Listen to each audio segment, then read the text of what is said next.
Trusted local independent American Standard Air dealer. When you're high, you feel different. But if you feel different, you drive different. So don't drive high. Brought to you by NHTSA and the Ad Council. Executive orders are flying. Instituting reciprocal tariffs. They do it to us, and we do it to them. Policies are shifting. He changed the policies. There will be a 90-day pause on the reciprocal tariffs. Priorities are being rewritten. I don't understand what the confusion is. Follow the home stretch of the first 100 days. The American dream, just dream big. We're bringing it back. When the ride is over, it'll stop here. Greatest movement in the history of the world. Stay in the know while you're on the go. 93 WIBC. Hammer and Nigel. I told my kids this the other day, and it blew their mind. Right now, in the United States of America, we live in a country where the mayor of Knox County has put the Department of Education through a table before. Glenn Jacobs has put Linda McMahon through incredible. A table before. That's awesome. Hammer and Nigel, weekdays 3 till 7 on 93 WIBC and WIBC.com. Coming up in 2 minutes from the Technology Recyclers Studios, what happened at the end of a police chase in northeastern Indiana last night, why some services that you depend on could be cut, and why a teenager is in bad shape right now. After Fox News, you're listening to 93 WIBC, WIBC HD1 Indianapolis. It's 9 o'clock. This is a Fox News alert. Pope Francis is being mourned around the world. I'm Dave Anthony. The last time we saw him, Easter Sunday, the last words, a blessed Easter, as he gave us his blessing. Cardinal Timothy Dolan paying tribute at St. Patrick's Cathedral in New York City just hours after we learned the Pope died, after he'd spent Easter meeting with the public in Rome, seeming to be improved after his 5-week hospital stay, battling pneumonia February into March. The Vatican released a statement this morning. It reads in part, at 7:35 this morning, the Bishop of Rome, Francis, returned to the house of the Father. His entire life was dedicated to the service of the Lord and his church. He taught us to live the values of the gospel with fidelity, courage, and universal love, especially in favor of the poorest and most marginalized. That's Fox's Madeline Rivera. The Pope led the Catholic Church for 12 years. President Trump put out a statement, rest in peace, may God bless him and all who loved him. White House Press Secretary Caroline Levitt just told Fox. It's a solemn day for Catholics around the world, and we are praying for all those who loved the Pope and believed in him. And tributes are pouring in from leaders globally. Fox's Jonathan Savage reports from London. King Charles and Queen Camilla were among the final world leaders to meet Pope Francis when they visited the Vatican earlier this month. Charles says he's deeply saddened by Pope Francis's passing at the age of 88. There's new controversy for Defense Secretary Pete Hegseth. Reports he had a second signal group chat discussing American attacks on Houthi militants in Yemen last month with his wife and brother and lawyer. The first signal discussion became infamous when a journalist was mistakenly allowed into the chat. Back to White House Press Secretary Caroline Levitt. She also just told Fox no classified info was shared. The president stands by Hegseth after leaks she called illegal. And this is what happens when the entire Pentagon is working against you and working against the monumental change that you are trying to implement. And on Wall Street, falling futures suggest another sell-off coming. America's listening to Fox News. 93 WIBC Mobile News. On the level, on the go. 2 people are dead. You have a clear radar in downtown Indianapolis where it's 62 degrees. We're moving up to 71 degrees. I'm Ryan Hedrick. Here's what's trending at 9:02. Fort Wayne City was called to respond to a possible homicide. That's State Police Sergeant Wes Rollator talking about a shooting that led cops to a chase in Whitley County that ended with officers firing their weapons last night. When they arrived on scene, a vehicle matching the suspect description had left the scene and fled. They took chase. The Indiana State Police backed them up in that pursuit, which ended up here in Whitley County, which led to the officer-involved shooting. No cops were hurt during the chase or exchange of gunfire. State police are looking into this. A teenager is in bad shape this morning after they were shot over the weekend in Lawrence trying to break into a car. The cops say the person who shot the kid has not been charged, but the investigation continues. You may hear of state lawmakers making serious cuts to the state budget this week, which could affect some services that you depend on. While some people blame tariffs, former state senator Jim Merritt says they should hold off on making cuts. We don't know what tariffs are going to be permanent.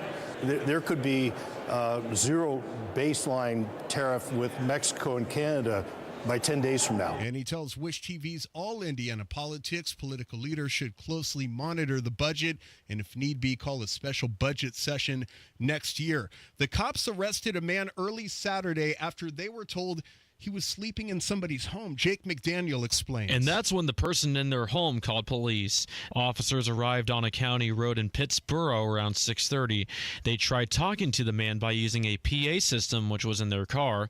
About 2.5 hours later, the man finally left the home. Officers say he had alcohol on him, and he was taken to Hendricks County Jail.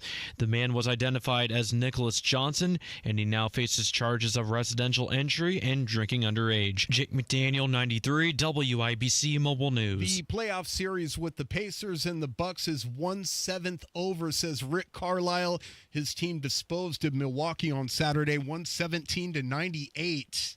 Our level of persistence was good, and it was consistent. Things stalled out some in the third quarter. And game 2 is on Tuesday night at Gainbridge Fieldhouse. The Pacers are favored by 4.5 points. I'm Ryan Hedrick on the level, on the go, and at WIBC.com.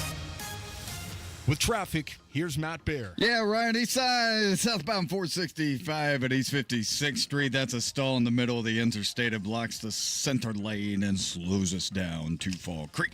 Traffic sponsored by Allstate. Some people just know you can save money on car insurance by checking Allstate first. So what are you waiting for? Check Allstate first for a quote today. You're in good hands with Allstate. I'm Matt Bear on the 5s at WIBC Traffic.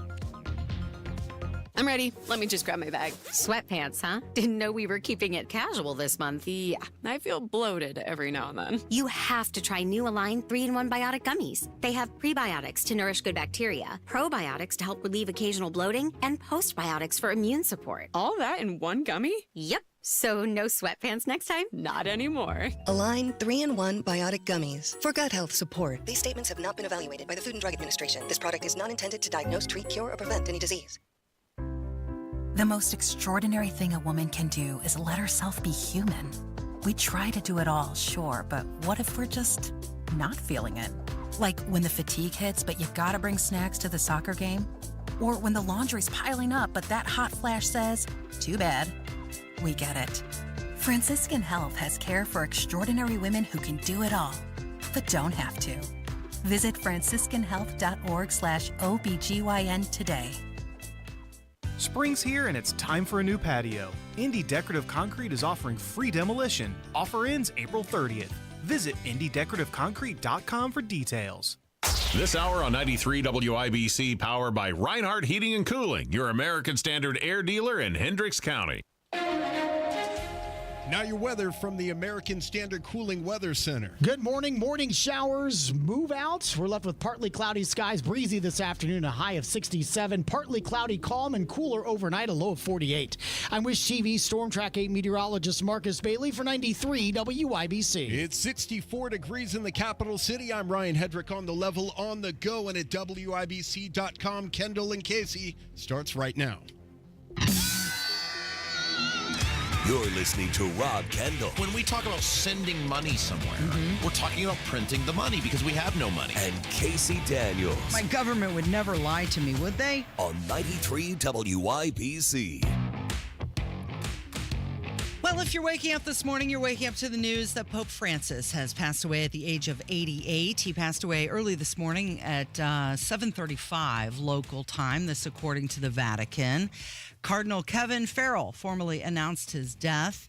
Of course, you're familiar that Pope Francis had a long struggle with some health issues, including pneumonia, which he had double pneumonia in the past, I believe it's 5 weeks. He's been in and out of the hospital, and just yesterday celebrated Easter and met with Vice President J.D. Vance. Yeah, so obviously he was 88 years old, and I get that he is the figurehead for billions of people, right? To cross, is that how 1.4 billion? 1.4 billion. That constitutes billions of people. 1.4 billion Catholics. He's the figurehead, religious leader, and so it's a huge deal anytime a person of that magnitude passes away, which is why we're leading our show about it.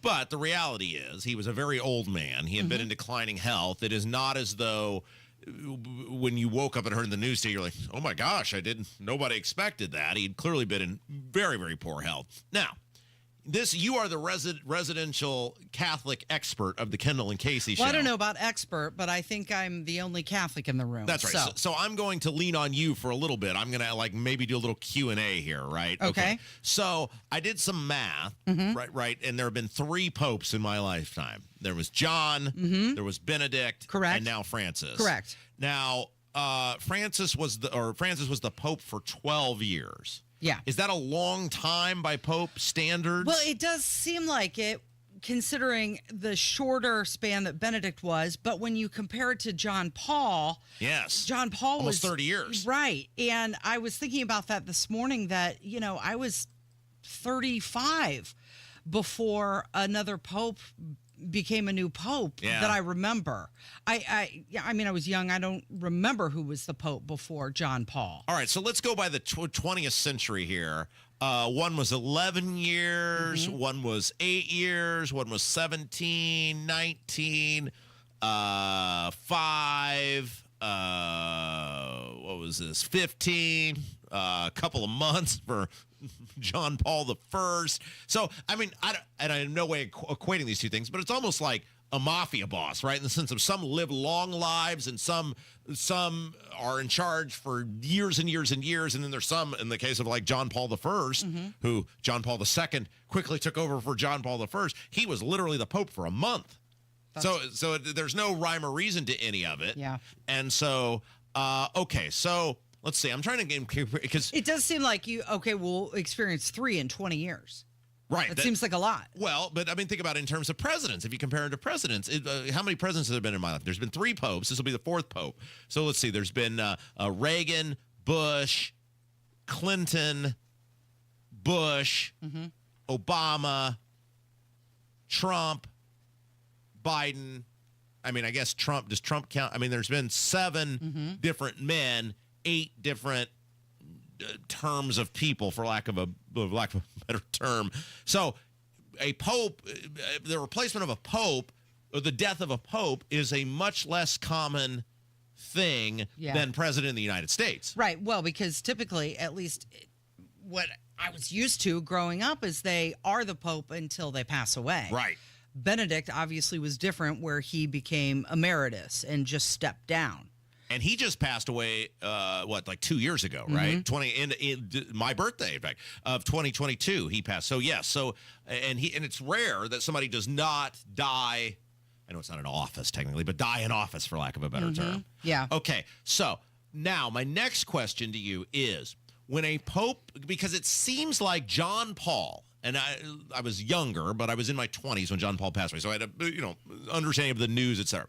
When it seemed like John Paul's life as the Pope, John Paul II, he was this universally revered figure, teamed with Margaret Thatcher and Ronald Reagan to defeat communism. He was this beloved man, was really, sort of ingrained in with the core of the Catholic Church and represent the values. The last 2 popes, it seems, have been much more controversial, have had quite a bit of strain issues with the conservative wing of the Catholic Church, that they have had policies and ideas of the world that traditional Catholics have in many cases been outraged about.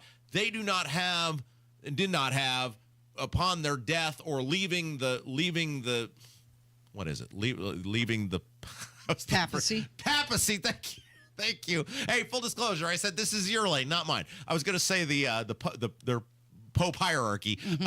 That they seem to not have the love or the universal recognition or respect that Pope John Paul did. Is there a split in the Catholic Church right now? Am I right with that perception? I don't think there's a split within the Catholic Church. I think that there has been some reform done under Pope Francis that more conservative Catholics may not have completely agreed with. And isn't that kind of the way things go when you have someone who's very conservative and somebody new comes in, it swings the other way? You can see that in presidential elections as well. You've got Biden and then it goes to Trump.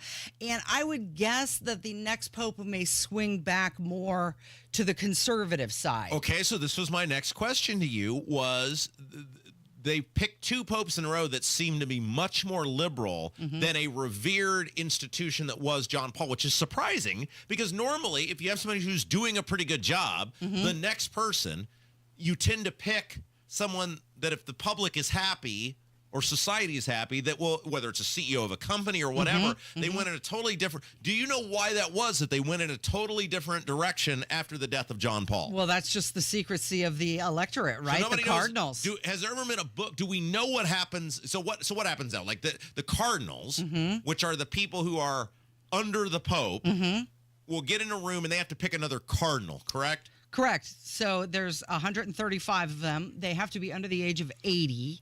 And that's it? That's the old. Well, heck, they'd be. And they are appointed by the Pope.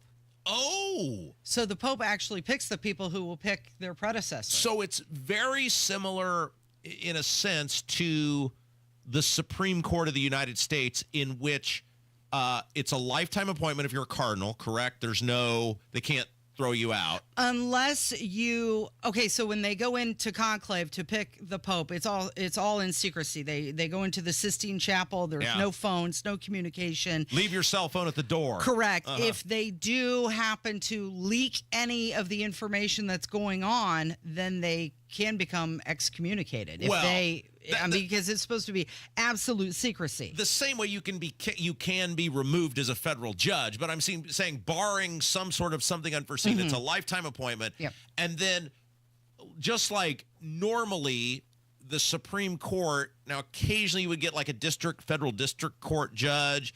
In olden times, they might pick a senator, but generally it comes from the appeals court because that is the training ground for the U.S. Supreme Court. The Pope, picking of the Pope, comes from the select group of cardinals who are picked by the Pope. So it is in some way very similar to how we pick a Supreme Court justice. Yeah, I believe there's 235 cardinals worldwide. 120 of them are in the electorate. And wait, so how many? I thought you said 135. 100 and I'm you're trying throwing to. too many numbers at me right now. Yeah. How many people are picking this Pope, and where do they come from? Well, they come from all over the world. Oh, so they fly in. Yeah. Okay. Yeah, and I believe there are 11 of them that are American. And how does it work? You have to get 50% plus one? No, it's a 2/3 majority. Oh, 2/3 required. majority. Yep. Oh, wow. So each cardinal writes a name on a ballot. They place it in a chalice on the altar. 2 votes in the morning, 2 in the afternoon.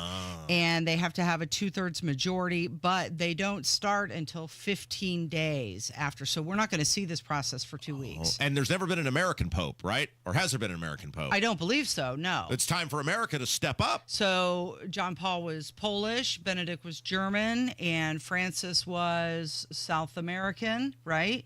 And I wouldn't be surprised if maybe there was an African Pope. There's never been a black Pope, right? There's never been a black I'm not Pope. sure about I don't think that. there's ever been a black. I'm looking at all the portraits. None of these people appear to be black. Okay. Real quick. So one final question, then we'll move off of this. As a Catholic, does this matter at all to you in your faith in terms of who gets picked, or will your life just be the same regardless of who the choice is? Because the picking of a president can really impact your life, right? It really can impact the policies or whatever. Is there anything that this choice will do that will affect your day-to-day existence or your religious existence? Yeah, because the Pope determines the direction of the church. Right. You know, with Francis, he spoke out against consumerism and individualism. And did you become less individualistic because of Francis? Did you wake up each day and go, well, the Pope said I probably ought not do that? No. Yeah. That's my point, right? Yeah. I mean, so, all right. You did a great job as the residential Catholic of the Kendall and Casey Show leading us through this Pope discussion because I look as an outsider looking in, it sort of is like, I get clearly when there's 1.4 billion people, it's not a secret society, but it's like, it's a society you're not a part of. And it's interesting to be let in the door for a few minutes. Well, we will all watch it play out, won't we? That's right. Yeah. It is Kendall and Casey. It's 93 WIBC.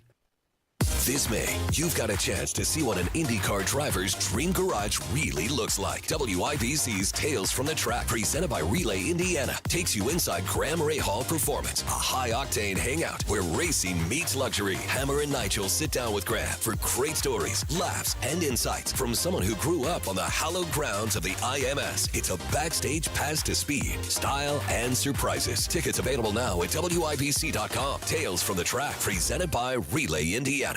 Your future holds so much potential. The question is, are you planting the right seeds today to make it flourish? At Howard Bailey Financial, we strive to help you create a retirement plan that can adapt to your evolving needs, offering guidance to bring you clarity, confidence, and purpose along the way. Whether you're just beginning or refining your financial strategy, we're here to support you. Let's grow something lasting together. Text GROW to 888-262-1104 to start planning for your future full of possibility. That's GROW to 888-262-1104. Take the first step today. Howard Bailey Securities, LLC is an independent financial services firm and uses a variety of different investment strategies. Please see disclosures at howardbailey.com.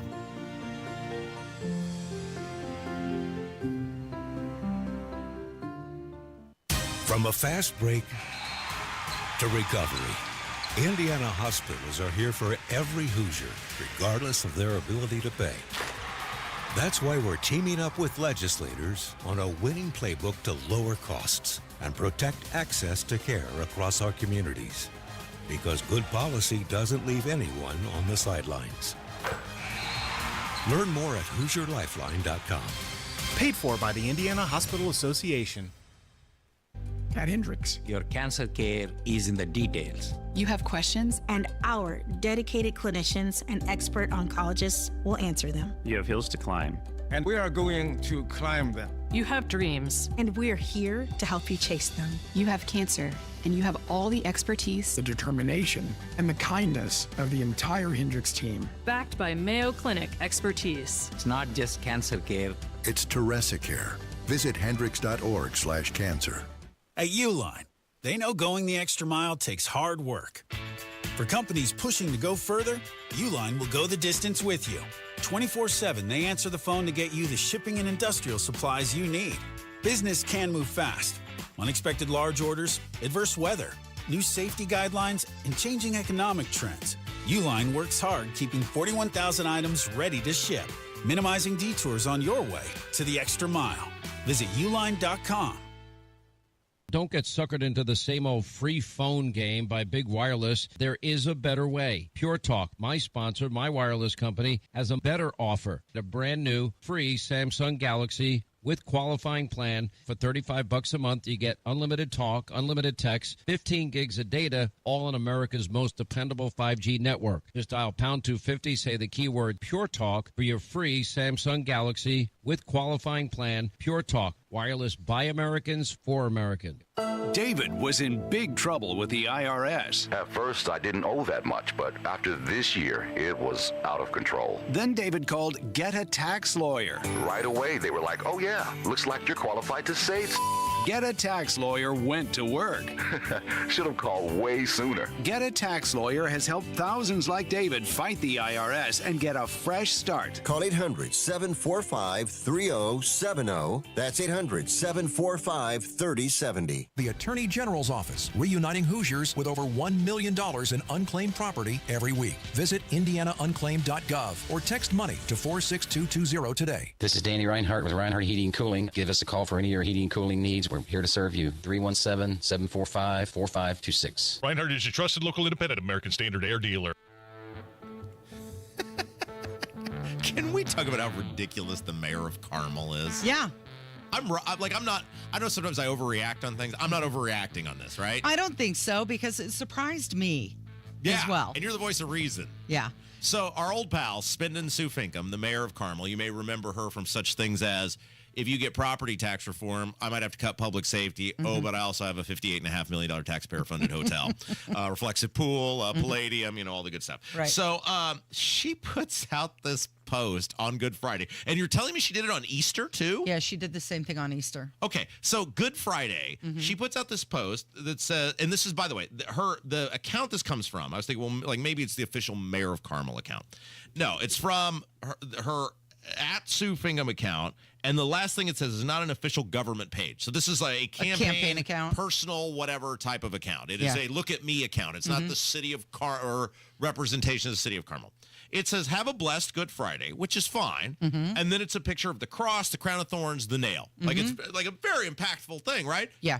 And that's fine. But then it has her logo on it. It does. It has her logo, Sue Finkham, Carmel Mayor. It essentially is saying, Happy Good Friday, brought to you by the Mayor of Carmel. This crucifixion brought to you by Sue Finkham. Well, right? So I'm looking at this. I see this, and I said, Casey, we have to discuss this because it sounds as though she is trying to commercialize in the sense of she's trying to attach her campaign brand with the crucifixion. Yeah, and then she did it on Easter as well. It's got a cross, and it says Happy Easter. There's some flowers there, and then her logo, Sue Finkham, Carmel Mayor.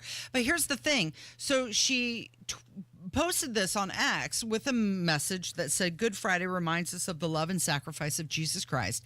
Let us remember his sacrifice on this day. And then on Easter, Christ is risen. Please have a joyous Easter.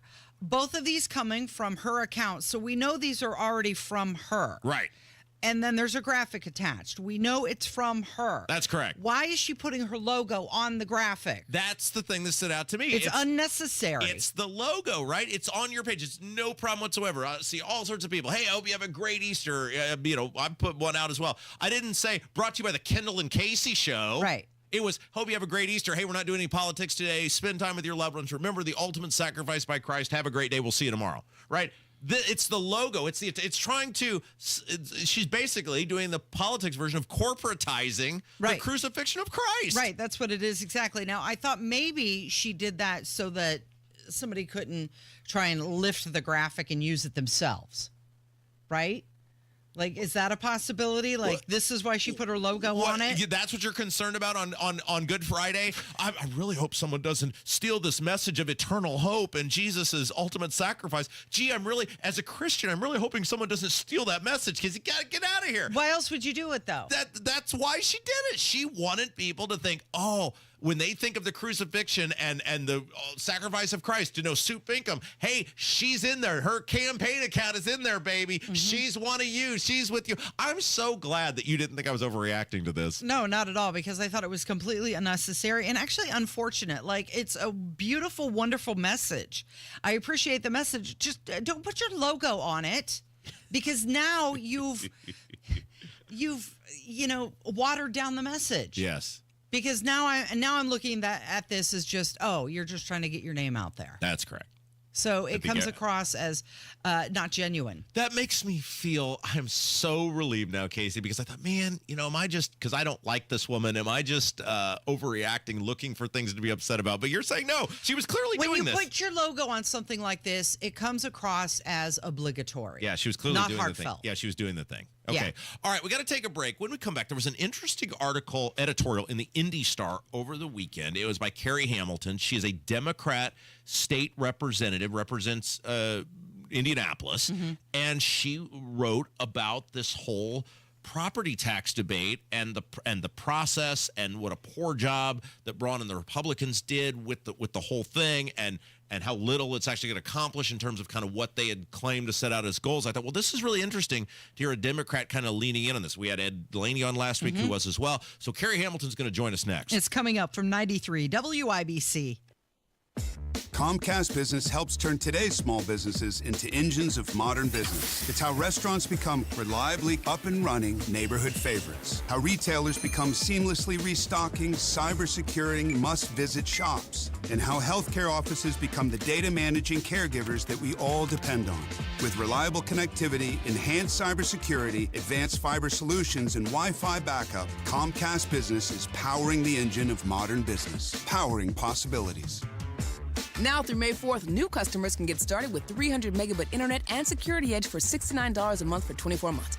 And ask how to get free installation on qualifying bundles. Plus, find out how to get a $500 prepaid card on a qualifying gig bundle. Call today. Restrictions apply. Not available in all areas. Requires enrollment in paperless billing and automatic payments with bank account. Equipment, taxes, and other fees extra. After 24 months, regular rates apply.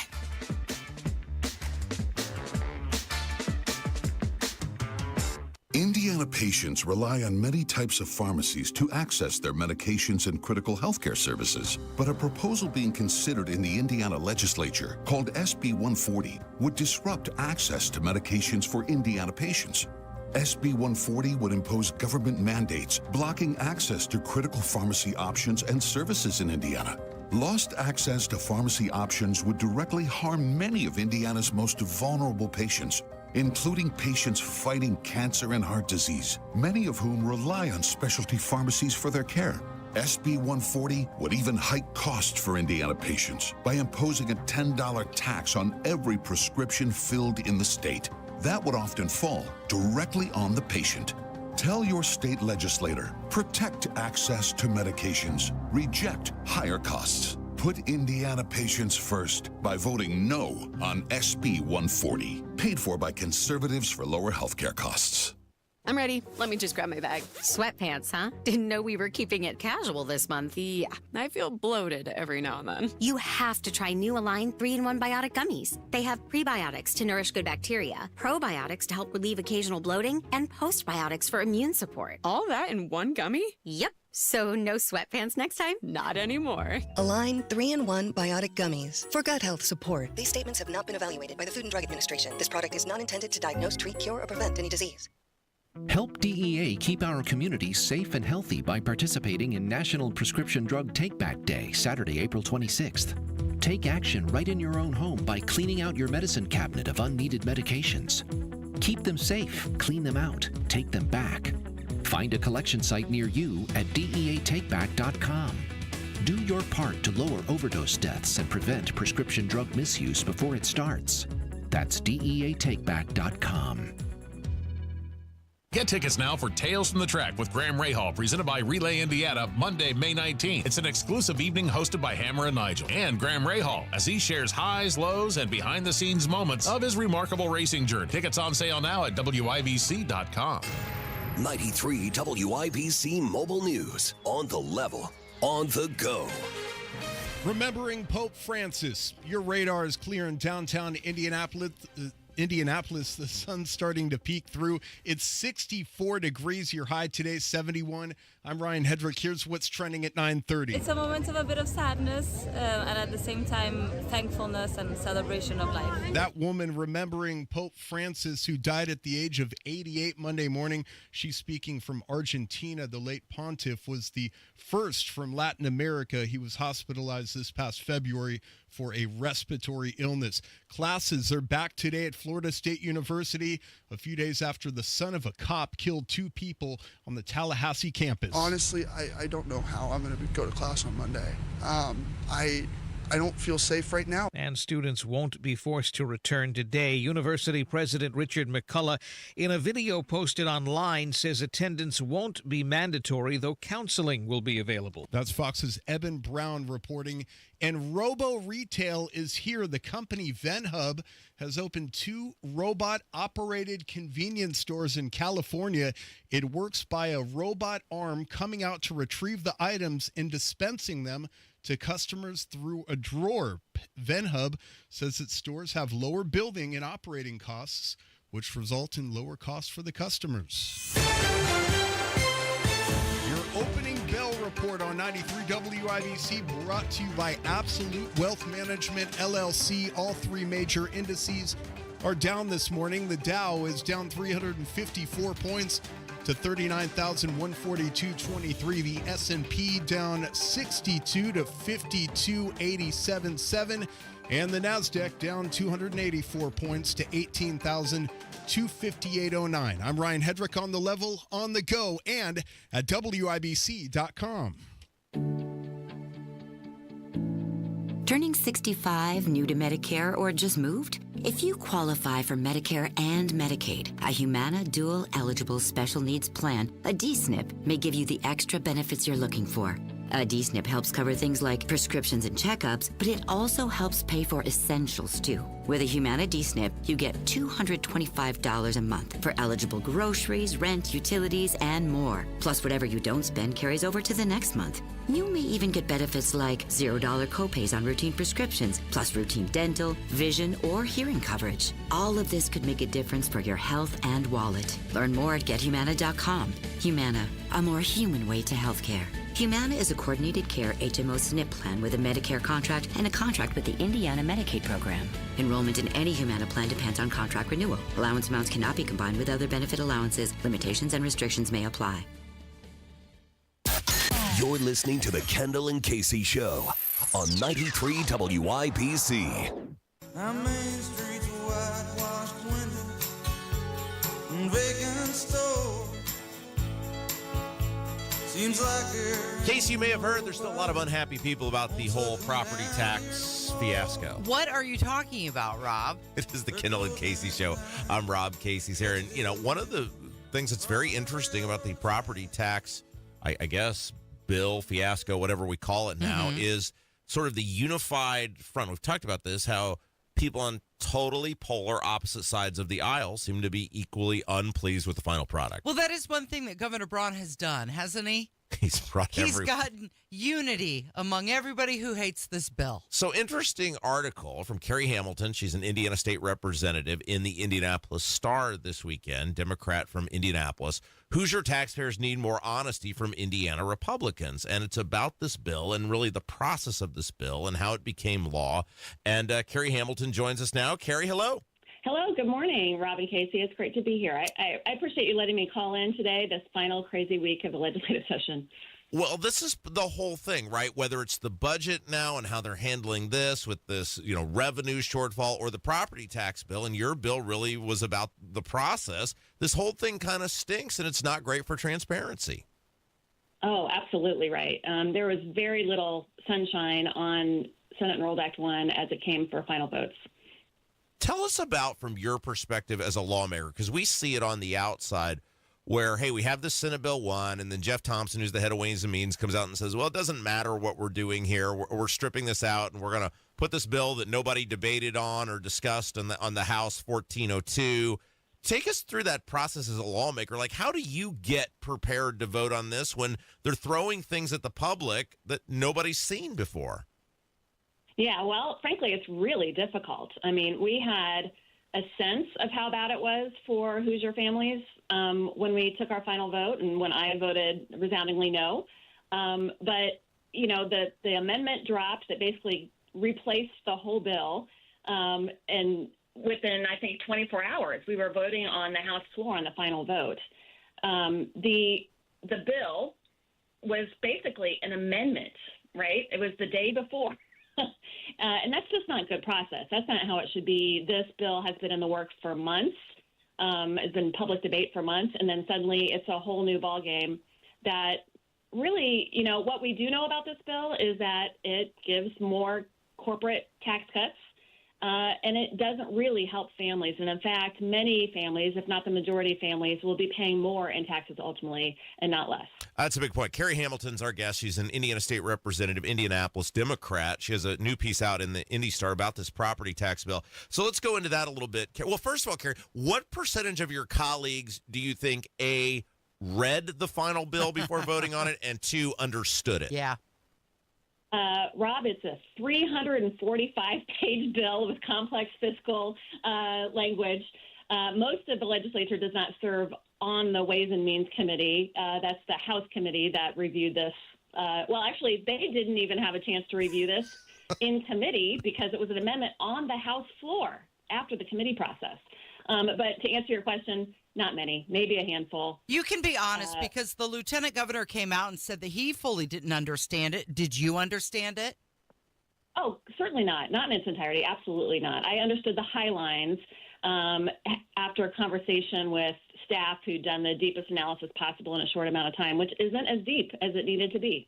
You know, that's interesting, Carrie, because Republicans complain a lot. But by the way, part of this bill, what was it, this bill or the budget bill, where Mike Young, who's a senator, put an amendment out requiring something to be available for 24 hours before it could be voted on, and the Republicans voted this down. So we can really kiss goodbye the idea of transparency and Republicans caring about transparency, because you're saying this here too. Like, our biggest issues, the public's not getting any time to consume it. Your colleagues aren't able to read it or consume it. So we really don't care about transparency anymore.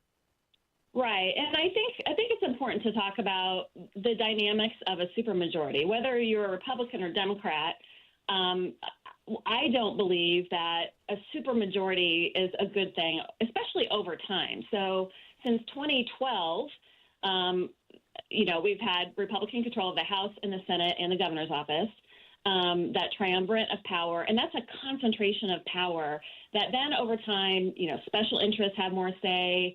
The debate is behind closed doors within the Republican caucuses, and that's not good for public debate.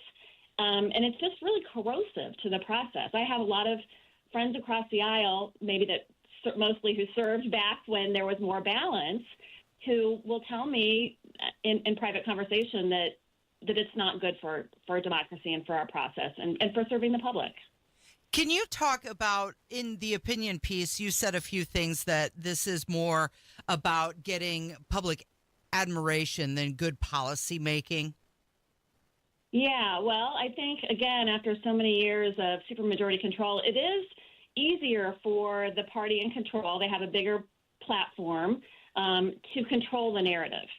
And I think they overestimated, my friends across the aisle overestimated their ability to control this narrative, when the reality is so clearly that it's not really a tax cut for Hoosiers. It's not really property tax relief. And that shows in the final vote in both chambers. You had Republicans voting against what's being called property tax relief. And it's just not.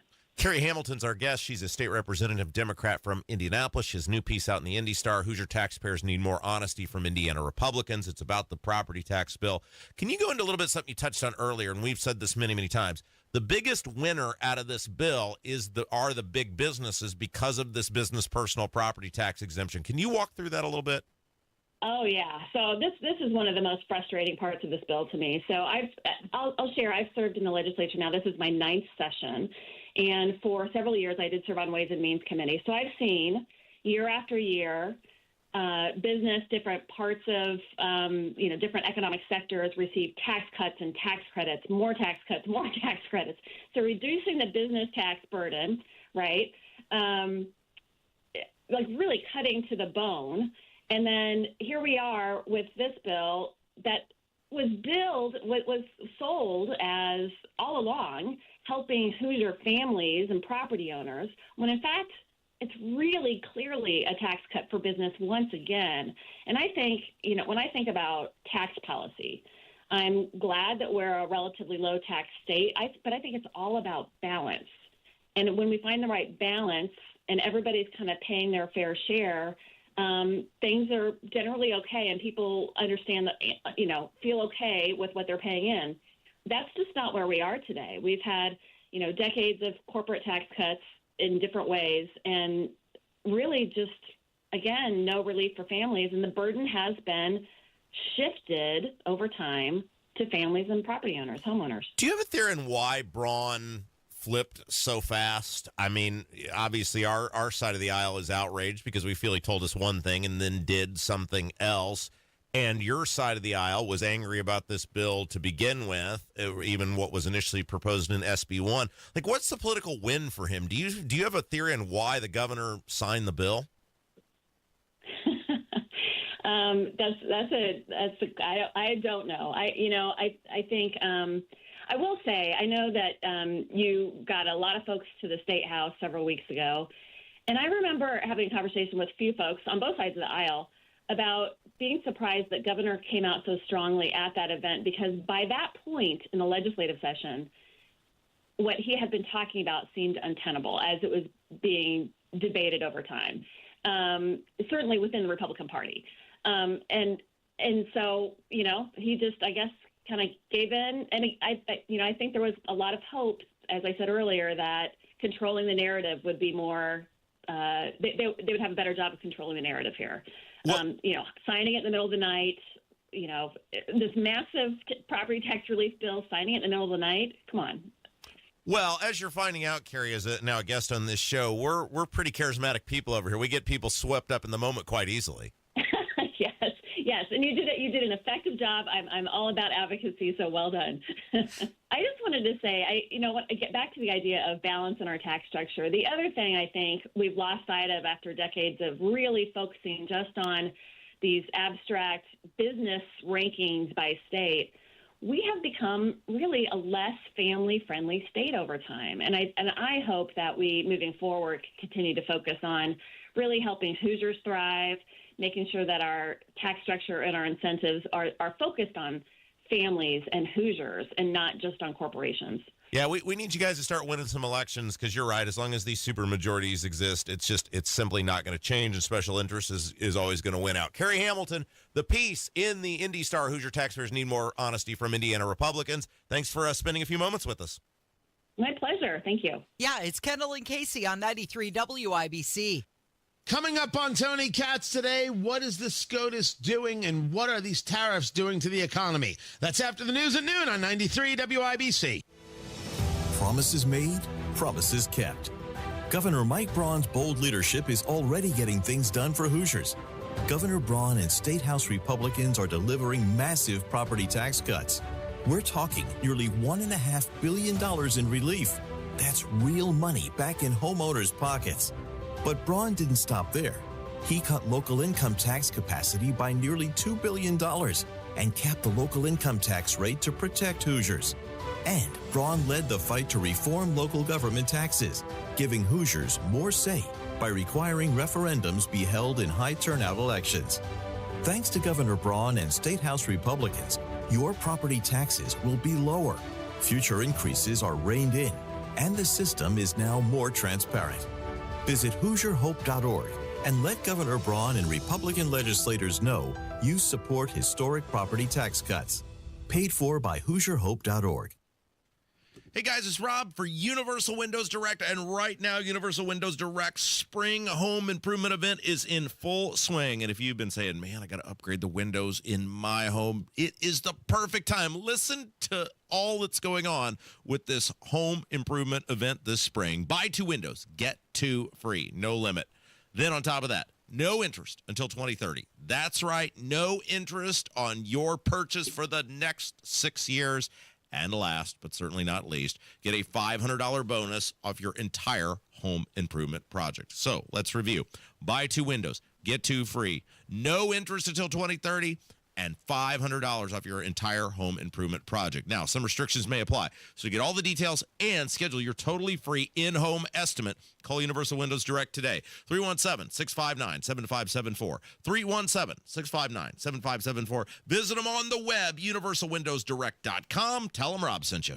Premier Deck Coating, the ultimate deck protection. Who are they? Well, they're a sister company of Rhino Shield, and Premier Deck Coating is the product you need if you're tired of applying the same old stain and paint every couple of years to your deck. It's Terry, Stacy, and David and I have a deck that's probably 25 years old. The countless hours and the money that we spend on maintaining that deck never ends. And then we heard about Premier Deck Coating. Family-owned, based right here in Indy, and they are going to completely transform our deck with their special formulated product, which repels moisture, scratch-resistant in virtually any color that we want, and backed by a 10-year guarantee. No more spending time staining or painting every year. Premier Deck Coating will keep our deck looking great for years to come. Premier Deck Coating can also do fences and pergolas, too.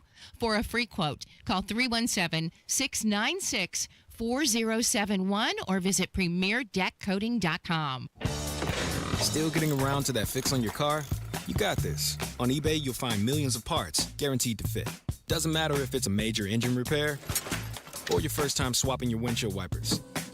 eBay has that part you need, ready to click perfectly into place for changes big and small.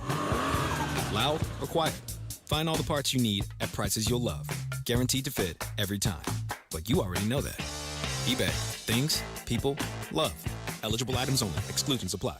Get tickets now for Tales from the Track with Graham Rahal, presented by Relay Indiana, Monday, May 19th. It's an exclusive evening hosted by Hammer and Nigel and Graham Rahal as he shares highs, lows, and behind-the-scenes moments of his remarkable racing journey. Tickets on sale now at WIBC.com.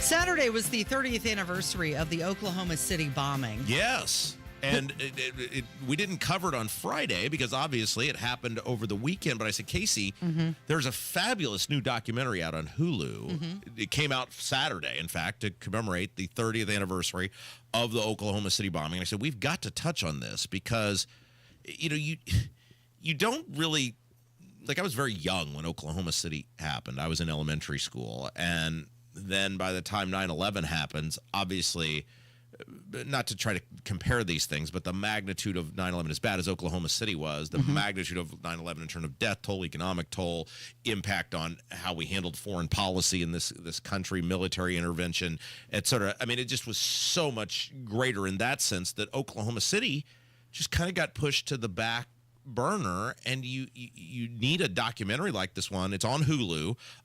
National Geographic put it together to really help you appreciate just how horrific that whole event was. The magnitude of it. 168 people were killed, including 19 children. 700 others were injured. And at the time, it was the deadliest homegrown terrorist attack in the country. Yeah. So what was this? They interviewed, look, this was amazing that all these years later that these people are still living. But they interviewed a whole bunch of people who were involved in a variety of ways that day in Oklahoma City. And one of the, I'll tell you what, Casey, so I watched this. Olivia was taking a nap and Gabrielle was out running some errands. And so I watched this by myself, and I'm so thankful that I did, because they went into great detail about that daycare center that was on the second floor and that collapsed, obviously, at the epicenter of that blast. And they're just showing these kids that are getting saved, and then they're talking to parents of people whose children tragically did not. And I just started just bawling uncontrollably. Yeah. And, my dad and I were talking about this later that day, and he said, you don't appreciate those sort of things until you've had kids. And that's something that obviously you would see for me having children. You think, oh my gosh, that's so horrible, but it affects you in such a different way, and you realize what a just complete lunatic monster Timothy McVeigh and Terry Nichols were to do this. I mean, they had to know those children were in that building. I mean, it's obviously horrible enough to do it to adults, but I mean, those kids were just completely just innocent and so sweet. And it's just, man, it really, really affected me now that I have a daughter of my own, hearing that story. And it's just, God, just my heart ached for those people all these years later. So bad. Yeah, it's awful. Especially, I mean, it's horrible to lose a child. And in that manner, too. And you said that you were young, and you kind of remember the day. Yeah, I mean, I remember that pretty vividly. And it's weird, like, the things you remember. Like, I remember my dad, and I asked him why this would have been, but he said, I don't remember. But he was home for some reason. Like, I can distinctively remember, like, little visuals of things that are in my mind. And you obviously, when you're 10 or 11 years old, you have no concept of, you just know something horrible has happened. But you think about, like, they're interviewing, there's this incredible story of one of these FBI agents. So the building is cut in half. I mean, these stories are just unbelievable. And so the building is blown in half. And obviously in Oklahoma, the winds are just, I mean, we have them here during catastrophic weather events, but I mean, it's no weird thing to have 30-mile-an-hour winds going in the middle of the day in Oklahoma. So you've got this building that is cut in half, blown in half. And all depends on what side of the aisle you're on, whether you were able to get out or not. And they're interviewing this one FBI agent who was, unfortunate for him, on the wrong side. I mean, he was not caved in, so he's lucky to that. But he was on the other side of where the stairs and everything were, and he's stuck. And then one of the things that kind of got forgotten about was they believed a second bomb was in the building. Now, it turned out it was, because it's a federal building, it was a device that federal law enforcement was using to study bomb making and study how these terrorists were doing bombs. Well, they obviously, in this rubble and everything else, they don't know, and they just assume it's a live bomb. Well, they pull all of the workers out of the firemen and everything else, and there's just some horrific stories about these firemen fighting to not leave, and the people that were left in there, and I don't want to ruin the whole thing for everybody. You totally should go watch this. But this one FBI agent is stuck, and he thinks there's this live bomb that's going to go off. He's got to get 13, basically what he estimated, 13 feet was the hole in the ground. He's like, there's no way I could jump this. So he starts stacking things. And he's the whole time, it's like out of a Mission Impossible movie. He thinks he's got to get out of this building. He somehow manages to get across the open area that's been blown in half. And he says, I go into the stairwell and I'm running, thinking I've got to get out of this building. And he's like, I'm slipping and I'm trying to figure out what's going on. And then I finally am able to figure it out. There's just blood. The stairwells are just and handles and everything. And it's just the horrific stories and the stories of heroism from people who were there that day. An incredible documentary from something that, sadly, because of the impact of 9/11, has kind of been put on the back burner. But it's arguably that, or maybe Pearl Harbor, is the greatest act of terrorism in the history of this country. So many people were injured from the glass, too, that just blew so far from that building, and it could just be felt for miles away. It did lead to a lot of policy changes, U.S. domestic terrorism policy, increased security at federal buildings, and that's one of the reasons why Timothy McVeigh intentionally chose a federal building, because he knew that there would be federal employees in there and ATF officers. And I was actually on the air that day that happened in Lansing, Michigan, and I was doing morning news.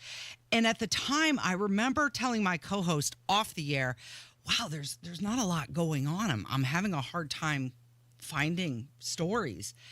And then moments later, that happened. And I'll never say that again. Yeah, this is, it's a cool is not the right word, but it's a very interesting, well done documentary, because there's so much footage of people who were like these newscasters, behind the scenes footage, stuff that's never been seen before. And obviously it was in response what would have been the second anniversary of Waco, Texas, and that was why McVeigh did that. But yeah, definitely watch that documentary, give you a new appreciation for what those people went through. And it's important not to forget those people, because those people did nothing wrong. They died in many ways serving their country, and then the heroism of the people who fought to get those people out of the building. It's a very, very well done. Bill Clinton's a part of it. He's actually in the documentary. It's very well done.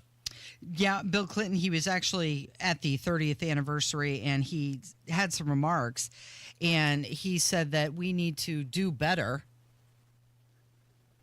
A lot of people use the phrase more perfect union in speeches because it has a nice ring to it. And the founders pledged that they were getting organized to give us a more perfect union. But it's 18th century language. The modern meaning is, hey, folks, let's face it, we are not perfect. He said what we owe 30 years later to the people who made the ultimate sacrifice is just to do better. Yeah. It is Kendall and Casey. It's 93 WIBC. Are you dealing with foot, knee, hip, or back pain? Well, it sounds like you could use a spring in your step. Hi, this is Phoebe with the Good Feet store, and I've got just the thing to help you spring forward into comfort. Good Feet's unique, patented 3-step arch support system is designed to reduce pressure on your joints to keep you feeling energized all day long, even when you're running on an hour's less sleep. With less pressure on your joints, you'll also experience less pain and discomfort too. When you visit the Good Feet store, we'll take time with you to figure out what you need on your free personalized fitting. You can also take all the time you need to walk in-store to feel the Good Feet difference personalized for your feet, your shoes, and your lifestyle. Most of our customers say they feel relief immediately, and you can too. Make your appointment today at goodfeet.com. Don't just live with the pain. Discover your options and spring into comfort at the Good Feet store. Come in today for your free personalized fitting and test walk. We're in your neighborhood. Visit goodfeet.com to find the location nearest to you. Hey, it's Big Joe for your trusted local independent American Standard heating and air conditioning dealer, Kirby Heating and Air Conditioning. Emily Kirby is the office manager, and she says making the customer happy is their number one priority and always has been. That's the goal at Kirby Heating, is we don't want to just come and service your furnace or air conditioner one time. We want to take care of you, and we want to keep you as a customer for a long time. Give Kirby a try at KirbyHeating.com. Kirby Heating and Air Conditioning is your trusted local independent American Standard heating and air conditioning dealer. Attorney Joe Cordell. Divorce forces a father to focus on what's most important, his children. You may no longer be a husband, but you'll always be a dad. In the divorce process, this comes down to three key concerns: physical custody, decision-making, as well as financial support. Each of these is important, and it's important that you choose a lawyer that cares as much about these issues as you do. Schedule an appointment with one of Cordell & Cordell's Indianapolis area attorneys. 101 West Ohio Street, Suite 1250, Indianapolis, Indiana 46204. Hey folks, Scott Wilson here from Wilson Farm Market. Even in winter, we're bringing you the best in farm fresh flavors. Stop in for our fresh salad bar, hot and crispy wing bar, and a cheese selection that is second to none. Got a sweet tooth? Our homemade pies, creamy fudge, and old-fashioned candy will hit the spot. Come see us on US 31 just north of Carmel. We're open every day 9 to 6. At Wilson Farm Market, we're all about fresh, local, and delicious. See you soon. Garage Doors of Indianapolis has been a local, family-owned and operated business for nearly 50 years and helps keep Central Indiana's economy strong by employing over 70 families. Garage Doors of Indianapolis stands by their products and services while they share and embrace our conservative values. So when you have garage door problems, call them today for service today. Garage Doors of Indianapolis, 875-4577, 875-4577, or visit doorstoday.com. I had the worst dream last night. You were in a car crash, and the kids and I were on our own. We had to move out of the house because I couldn't afford it anymore. It's awful, hon. My brother got life insurance from Ethos, and it only took 10 minutes. And he got $2 million in coverage for around $2 a day. It's all online. No medical exam. He just answered a few health questions right from his house. Ethos, here we come. Visit ethos.com/today. Ethos.com/today. Sample rate is a 10-year term life policy for 35-year-old healthy, non-smoking male. Billed monthly. When was the last time you practiced your home fire escape plan? Be sure everyone in your family knows what to do if there's a fire. Get out, stay out. It's your fire safe response. Coming up in 2 minutes from the Technology Recycler Studios, how Indiana's lawmakers could be making up a big budget shortfall this week.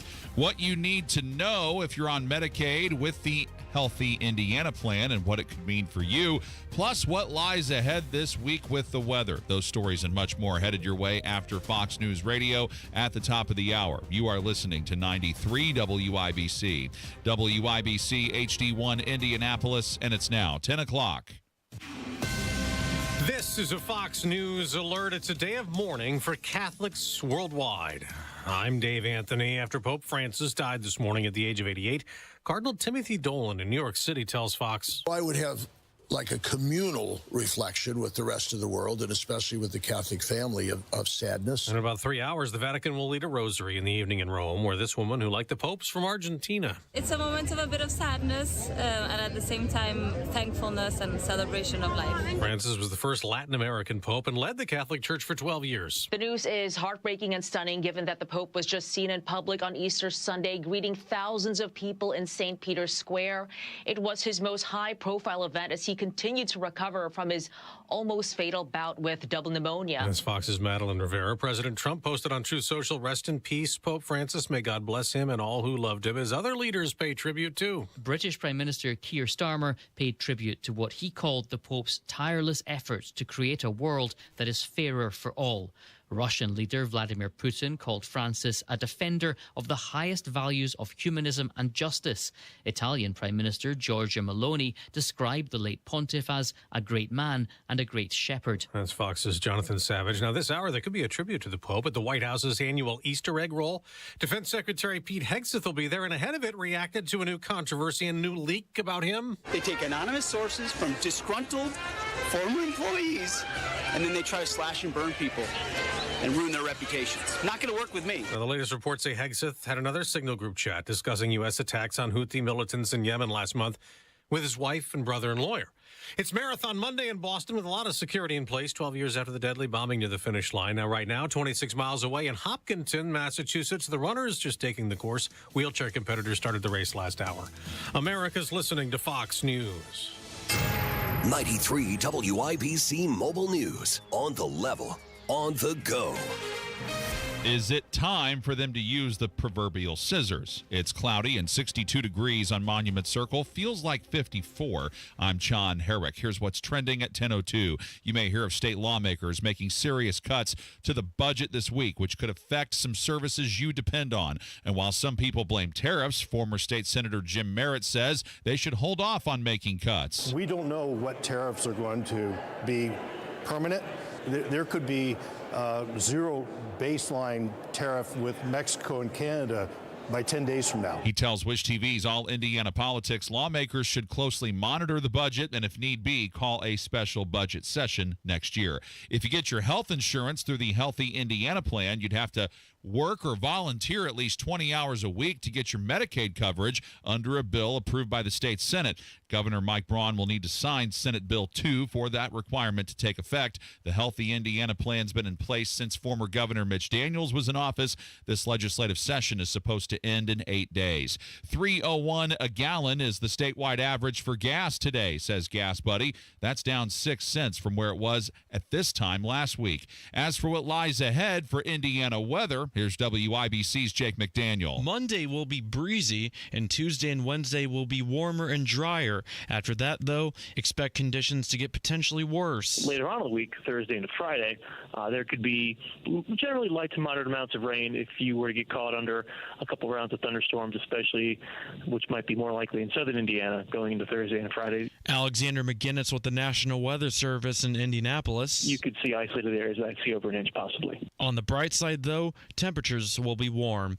Jake McDaniel, 93, WIBC Mobile News. And even though there was a little bit of rain on Sunday, Easter celebrations were held from churches to the state fairgrounds as well as other fairgrounds throughout Indiana as well. I'm John Herrick on the level, on the go, and on WIBC.com. 10:04, Kendall and Casey coming back in 1 minute. Hi, Jeff Roush for Tom Roush Lincoln. Right now, get Lincoln's employee pricing on most all new Lincolns at Tom Roush Lincoln in Fisers. Get up to $20,000 off select 2024 Navigators, up to $8,000 off select 2024 Nautilus, or up to $7,000 off select 2024 Corsair at Tom Roush Lincoln in Fisers. Navigator MSRP 105,575, Nautilus MSRP 61,995, Corsair MSRP 47,820. Offers good through 4/30/2025. Navigators excluded from employee pricing. Subject to credit approval. See dealer for complete offer details. If you love spring and Indy but hate the paint, do what Lynn did. She called Rhino Shield. It is a single-wide manufactured home. We moved from our home, which we had the Rhino Shield on. Rhino Shield was what we were going to do. That was no question. We knew we were going to do it. Rhino Shield's a ceramic coating. It's not paint, it's better. The Rhino Shield representative came and we discussed what we wanted done. And this time, we had the roof done as well. Now, you can have the 25-year guaranteed protection of Rhino Shield for 15% off the regular price. Even the people that have been a little younger than us have said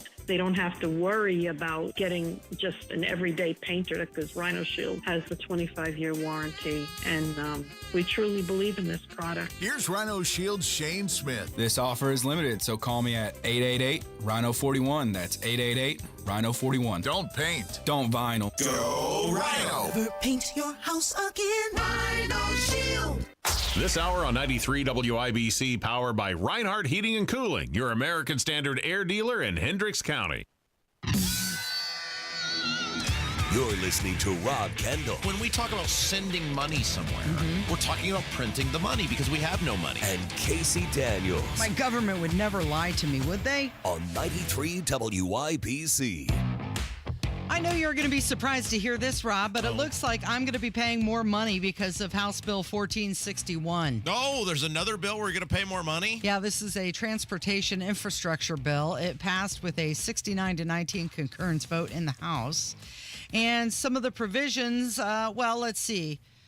Community Crossings Matching Grant Program raises the speed limit on 465, and it lets some cities tap excess township funds. Casey, you're bearing the lead. The lead is that the toll roads are coming. The lead is that the toll roads are coming. Toll roads are coming. And the legislature has signed off on having zero say in whether the toll roads come or not. Now, we got into this a little bit with Jerry on Friday. Look, these people are incapable of solving issues. I don't know how many times you have to be let down by these individuals down the street from us. And I'm trying to take a kinder, gentler approach today to describe what's going on. But what was this? This was 8 years ago. They said, we would like to debate a long-term funding solution for our roads. Great. What ideas do you have? Hey, let's raise the gas tax. Well, despite let's start with the fact that seems very restrictive to almost a predatory type behavior, shall we say, to people who need to get to and from work.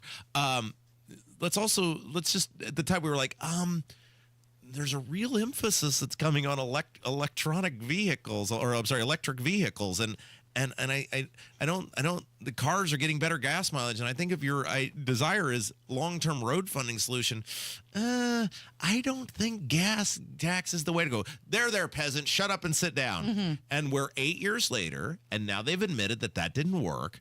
And their response to this is, once again, not to solve the system, which is screwed up. Casey, you drove back through the state of Indiana yesterday. Would you like to tell people about your little venture on other states' roads, and then once you got back to Indiana? Well, you had texted me. You said, how are the roads? And I said they were fine until you got into Indiana. It's incredible. I mean, when you went to Baltimore. I drove to D.C., Baltimore area again, spent time Easter with family, right?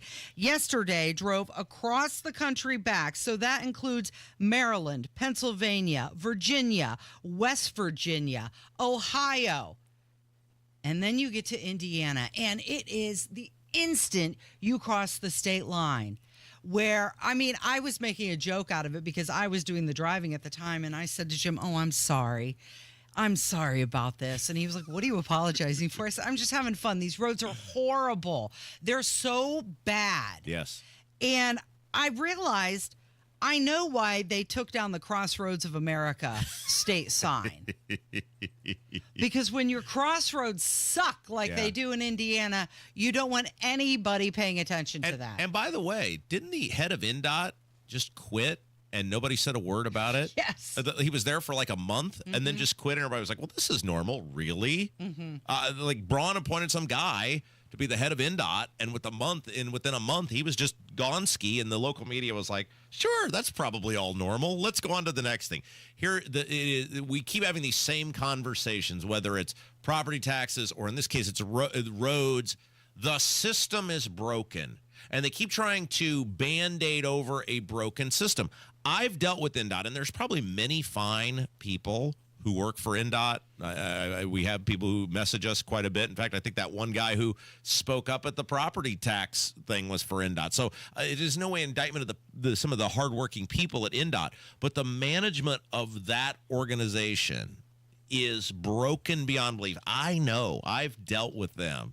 It is ineffective and inefficient, and as long as you keep having the same strategy on how you're doing things, you're going to keep getting the same result. And the reality is, going back to Pence, you have not had a comprehensive strategy with INDOT, and so as a result, they're not getting held accountable.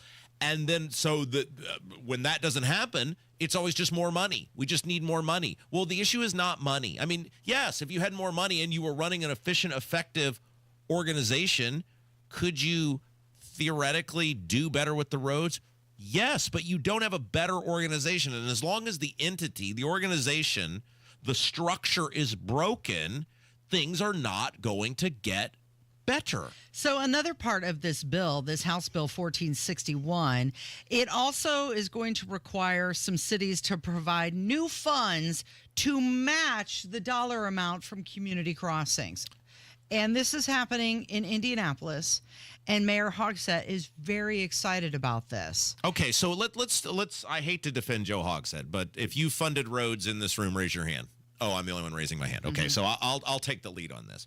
one of the issues that how they have funded roads in the past has been very unfair to the city of Indianapolis. And I remember having this conversation when I was an elected person, because what they do is they have done it based on the miles of lane miles versus the density of traffic in the past. So a place like Indianapolis, think about the people from Greenwood and Brownsburg and Fisers and Carmel and pick your favorite donut county that are every day, they're traveling into the city of Indianapolis. They're working, they're producing, but their taxes they're paying, the income tax is in the county in which they reside, right? So Indianapolis becomes the brunt bearer of all of this, in this case, traffic. Now, look, Joe Hogsett is totally incapable of solving, if we're going to talk about people incapable of solving problems. But if we're going to have an honest conversation about the issue, Indianapolis has been not treated fairly in this process for a very, very long time, because they get all of this traffic that comes in, and then the income tax goes to the county in which the person lives, not the county in which they work. And thus, this is not necessarily, of all the bad ideas in here, this is not necessarily that bad of a deal, because Indianapolis is the economic driver for the entire state. And if they can come up with $50 million, I don't think it's unfair for the state to say, because of all these people, I'm raising my hand, I'm one of them, right? Like I drive into work each day. We're going to help you facilitate. Now, they'll screw it up. That's the problem. It's not going to get better, because it's the same thing with NDOT. It's not if you had somebody competent, somebody good, you would probably be able to make this better. Joe Hogsett is not going to do that. Well, my favorite part is where he says they're going to explore ways to come up with more funds. Like what? Like a bake sale? A lemonade stand? No, he means more taxes. And that's toll roads. Are they going to introduce a work tax? If you work in Indianapolis, you have to pay a tax for that? Well, I don't think they have the ability to do that. But my point is, you're going to see now, and this is what the legislature does. They did this with the gas tax, where they don't want to take the hard vote every year. And the hard vote on the gas tax would be if they were going to have raised the gas tax, they would say, all right, we're going to do a one-time increase in I'm not saying I'd be for this, but a one-time increase in the gas tax, and then NDOT, you're going to report back in 2 years on how you've spent this money, and then we will judge accordingly going forward whether you get more money. What they did was they washed their hands of it. They said, we're going to raise the gas tax, and we're going to let it go up every year without debate or discussion. It's the same thing they did during COVID, where they said, hey, Holcomb, you do it. And then that way we can just go, well, we'd love to help you, but unfortunately the governor is the only person who can call a special session. And our hands are tied. Out of our hands. Same thing they're doing now with the toll roads, where they have now given NDOT the ability, screw the governor, they basically given NDOT the ability to say, we want a toll road to go to the federal government. If the federal government approves NDOT's request, boom, you have a toll road. And so within the next 10 years, I think you're definitely going to see a toll north on 65 going to Chicago. I don't care what they're saying now. Without debate or discussion, you will have a toll road going north to 65. I think it's very likely you may have one on 70 and even 74. I don't know why this is the other thing. They are never honest with people about what they're doing. You have put this tolling because there's all these barriers they would still have to hop through. Then why did you give up the authority to say no, General Assembly? That's literally your job, is to be the authority. And they said they don't want the heat. They want to be able to say, well, the governor did that. We didn't have any say over it, as though they didn't make it so that they didn't have any say over it. So does this mean if the city of Indianapolis doesn't find these matching funds, they don't get any of it? That's correct. So is a possibility raising a lid?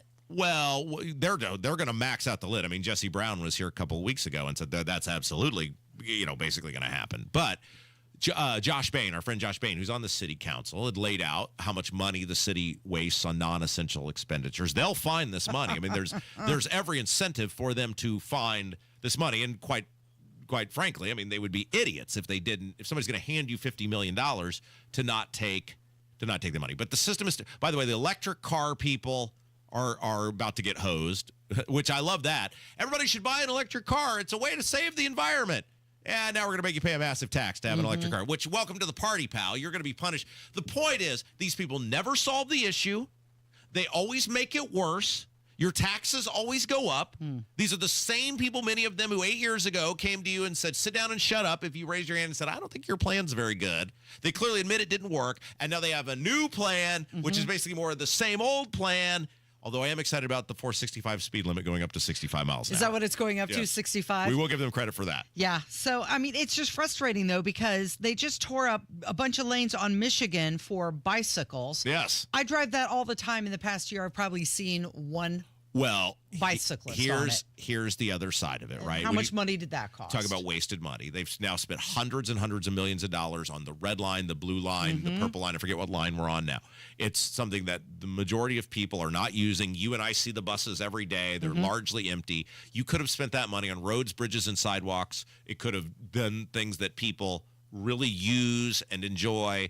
They don't. It's allocation of money. It's driving political desires. Talking about the thing with the bike lanes, same thing. Driving political desires. $7 million on DEI. There you go. So it's not going to get any better. Your taxes are going up. All right. When we come back, the governor is really leaning into trying to convince people that this property tax thing isn't as bad as they believe it is, and he's making phone calls. I was told by people over the weekend about this, calling people directly, and I thought this was very interesting. Can we lean into this when we come back? Yep, it's Kendall and Casey on 93 WIBC. Another update is just minutes away. Pope Francis has died. Pope Francis passed away in the morning of Easter Monday after his final public appearance. Hear the news. Tributes are pouring in from leaders around the world. He was the first pope ever from Argentina and Latin America. As events happen. Blowout for the Indiana Pacers, who beat the Milwaukee Bucks on Saturday. We'll happen to be there. Game 2, Tuesday at 7 at Gamebridge Fieldhouse. 93 WIBC Mobile News. Spring selling season is here. Rates are down. Activity is up. Now is the best time in years to sell your home. However, some homes are sitting on the market. Hiring an expert who can maximize equity and minimize hassle is the key. That agent I recommend, our pal Mark Dietl. Perhaps you're worried you need costly repairs or upgrades to sell your home. Mark Dietl guarantees your home sold at a mutually agreed upon price and deadline, or he will buy it. Listen to what David in Martinsville had to say about working with Mark Dietl. We bought our dream property and had to sell our old place with land by the end of the year to avoid a big tax hit. We had an agent friend who gave us no activity for months. Worried, we turned to Mark Dietl to save us. Mark's team took over, marketed our property like pros, and got our property sold in plenty of time. Call the local Indianapolis agent I trust and recommend, and the agent who guarantees your home sold or he'll buy it. Call Mark Dietl, 317-755-4232 for all the details, or go online to markdietl.com. That's Mark, DIETEL.com. From a fast break to recovery, Indiana hospitals are here for every Hoosier, regardless of their ability to pay. That's why we're teaming up with legislators on a winning playbook to lower costs and protect access to care across our communities. Because good policy doesn't leave anyone on the sidelines. Learn more at HoosierLifeline.com. Paid for by the Indiana Hospital Association. Don't get suckered into the same old free phone game by Big Wireless. There is a better way. Pure Talk, my sponsor, my wireless company, has a better offer. A brand new free Samsung Galaxy with qualifying plan for $35 a month. You get unlimited talk, unlimited text, 15 gigs of data, all on America's most dependable 5G network. Just dial pound 250, say the keyword Pure Talk for your free Samsung Galaxy with qualifying plan. Pure Talk, wireless by Americans for Americans. Mike Rowe here with a quick question. Have you noticed a musty smell in your home? I hope not, because damp smells mean that you could have a crawl space problem. That's where Indiana Foundation Service comes in, a groundworks company. They can honestly assess your situation and create a plan to waterproof your crawl space and get to the root cause of the problem. Schedule your free inspection at indianafoundation.com/row. And while you're there, check out my latest dirty job. Licensed in all states where work is performed. See website for details. Spring's here and it's time for a new patio. Indy Decorative Concrete is offering free demolition. Offer ends April 30th. Visit IndyDecorativeConcrete.com for details. Can we talk about what the governor was apparently doing over the weekend? Well, I saw him post a nice family pic for Easter. Oh? But then in the comments, it was all about property taxes. Okay, it's a Kendall and Casey show. I'm Rob. Casey's here, and there is a property tax rally tonight. Mm-hmm. It is at 6:30. It's at the governor's residence, which is 4750. Well, it's outside the governor's residence. We weren't invited into the governor's residence. Come on in. By the way, this is not our rally. No. Casey and I are not putting this on. We will be there in support, but it's not our rally. It's 6:30, governor's residence. The Roll Up Your Sleeves rally is what they're calling it. Again, we take no credit for any of this. We were simply invited to attend. We have nothing to do with the rally itself. So if all heck breaks out, our rally was very polite and well attended, right? Yeah. So 4750 North Meridian Street, and I think they're gonna have a decent little crowd there tonight. All right, so I've kind of over the weekend I had some time to think to myself, and I know in a weird way I kind of feel bad for Braun. I've started changing the way that I don't know. Think about this. You feel bad? I think he could have been a hero. Well, no. All he had to do was veto the bill, and he would have become folk-size status here in Indiana. Just hear me out about this, because I've been relatively mean to the governor the past week and a half, and look, I think I am reflecting the views of many people, as he has found out. This is the thing I always say. It's like you and I could disappear tomorrow and it wouldn't change the way people feel about this. We get the blame or the credit or whatever all the time. It's like no. People see it. They see their bills. They see what's happening. They open the bills. This is the thing about this property tax thing, is people will keep seeing it every year, and they're alert to it now. They're paying attention to it. I kind of have started to enter a world in which, and I'm sure I will never have another conversation with Braun ever again, but if I were, I would tell him this, that I kind of have started to feel bad for Braun, because I think that James Briggs article was pretty eye-opening that he wrote last week about Braun, and I think in a weird way, I'm not sure why Braun wanted to be governor. I'm not sure if he wanted to be governor because he genuinely thought he could do really good, big things. I think that's what I kind of wanted to believe. But clearly his actions are not matching that sentiment. So if he wanted to be governor just to say he was governor, then he did so and entered into sort of an agreement or a level of expectations that he had to know he was never going to be able to achieve. Yeah. I mean, I think it's universally agreed now that he knew from the very beginning he was never going to be able to achieve the things that the promises he made to us. So when he stood at our rally and said he was going to fight and he was a fighter, he meant he was going to fight against the legislature. Well, I don't know. I mean, Carrie Hamilton, who's a state rep, was on with us last hour, and she said that exactly, that he knew at that point. He knew things we didn't know, and he knew what he was going to do. I mean, to backtrack on everything, and this is why I'm kind of done being super mean about it now. I'm just going to kind of just calmly relay my thoughts on this. And it's to want something so bad for no apparent reason that you're willing to say things that you clearly don't have an intention of doing. And the one that really gets me, and I think the one that really hurts me the most, is how he tries to act now like the veto was never, in special session, was never some sort of thing he considered, when he clearly said it over and over and over and over and over again. He knows how the General Assembly works, or he should. He was in the General Assembly. And so to need or want something so bad without any apparent reason that you're willing to really mislead people for all that period of time, I kind of feel bad for Braun now, because why did you want it so bad? Just to say you were the governor, so someday somebody will hang a portrait in the State House? I mean, how do you now think you're going to be remembered as? These would be the questions I would calmly ask him. Is like, how do you now think you're going to ever get the trust of the people back? How do you ever think you're going to be remembered as some great governor who did all of these great things? I mean, the budget is a disaster. The taxes are going up.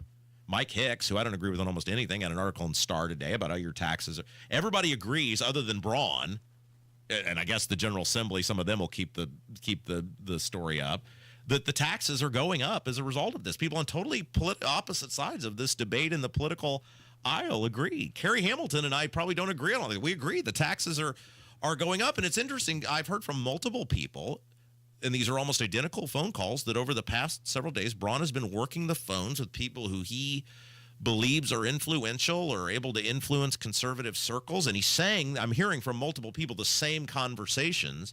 So these people don't know each other. They're not connected. They would have no reason to make it up anyway. And he's trying to sell this thing about, the veto was never really an option, the low threshold. Like, then why did you say it?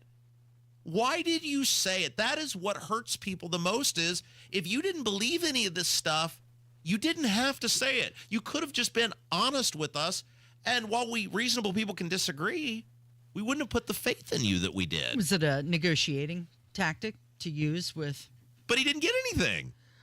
If he was negotiating and he got something great, okay. In his mind, though, he did get something. He got 2.5%. He knows, Casey. Braun's a smart guy. You don't become worth $136 million not knowing how to negotiate business deals. We can't give him a free pass that he built a company that is worth hundreds of millions of dollars, or when you include his personal wealth in there, and that he got nothing, next to nothing in this deal. Now, the other thing that is really bothersome for people like me is he's trying to tell people in these phone calls that he has a plan. And the people are challenging him on that. Yeah, what's the reform? Yeah, because you didn't lay any of that out. Again, if Braun had come out and ultimately signed this bill, but with some big press conference saying, this is what we got this year, and with Thompson and Bray and Houston standing behind him saying, here's the reforms we're going for next year, like Ed Delaney's talking about, major reforms to township government, major school consolidations, all of these, the fire territory reforms that will step 2 of helping people. Okay, we all might be a little disappointed, but then we could say, here's the next thing. Yeah. You don't get to just say, well, I have some big plan. This is not Nixon in Vietnam, right? And then you don't lay any of that out to people. If you had that plan, what is it? You would have laid that out. And I just feel like people are going, at every turn, it feels like we're being, at the very least, misled, at the very best, outright lied to, and people are kind of tired of it. Well, why are you feeling bad for him then? Why, what has changed your tune about this? Because I think there's something sad about a person who needs to be in a position so bad that they're willing to do that to so many people. Like, I feel bad for that person, that's the only logical conclusion, because one other thing, and I realize we're just like, it's a stream of consciousness right now. Like, I feel like, in a sense, I know Braun was never my friend, but I feel like my friend lied to me. I feel like my friend lied right to my face. Like, we were sort of in this mutual respect thing, which clearly we didn't ever have that. The other thing that he is that he's laying out, and like I said, there's just many things that are very, very disheartening about all of this, and I know we got to get to a break, is just that we'll get to it later. I know we got to get to a break, and I want to start some big thing and then come back. But there were 3 things that he's telling people that were very disheartening, and we got to 2 of them, and I know we got to get to the news. So next hour, okay. I'll lay out the third one the next hour, because it may be the most disheartening thing of all. It's Kendall and Casey. It's 93 WIBC. I'm ready. Let me just grab my bag. Sweatpants, huh? Didn't know we were keeping it casual this month. Yeah, I feel bloated every now and then. You have to try new Align 3-in-1 Biotic Gummies. They have prebiotics to nourish good bacteria, probiotics to help relieve occasional bloating, and postbiotics for immune support. All that in one gummy? Yep. So no sweatpants next time? Not anymore. Align 3-in-1 Biotic Gummies for gut health support. These statements have not been evaluated by the Food and Drug Administration. This product is not intended to diagnose, treat, cure, or prevent any disease. 93 WIBC Mobile News. On the level, on the go. What was Pope Francis's legacy? Right now it's 63 degrees under a partly cloudy sky in downtown Indianapolis. Today's high 71. I'm John Herrick. Here's what's trending at 10:30. Now that Pope Francis has died at the age of 88, Catholic Voices CEO Brendan Thompson says Francis will be remembered for many things, including his efforts to help migrants. He'll be remembered as a pope of suffering, like these last moments, a really profound Lent in which he walked the way of the cross of Jesus' suffering, his 5 weeks, his close-to-death encounters, double pneumonia. He will be interred at St. Mary Major, one of the oldest churches in Rome. From the Archdiocese of Indianapolis, Archbishop Charles Thompson saying this morning that Francis had an unwavering passion and devotion to the faith. Republicans are defending the recent deportation of illegal immigrants, some of which have been sent to a notorious prison in El Salvador. Here's Senator John Cornyn of Texas. To listen to some of my Democratic colleagues talk, one would think that Kristi Noem is deporting grandmothers. Well, this couldn't be further from the truth. The Department of Homeland Security has made more than 32,000 arrests in just 50 days. Nearly half of those people are convicted criminals. Sweden's hit reality show is live. The Great Moose Migration began airing Tuesday on Sweden's public service television, SVT. This live stream follows the moose migration on a path they've taken for thousands of years to summer grazing pastures. The show airs nonstop for 20 days. I'm John Herrick on The Level, on the go, and on WIBC.com. You know that feeling of a fresh, clean home? Well, spring is the perfect time to make it happen with Zero Res.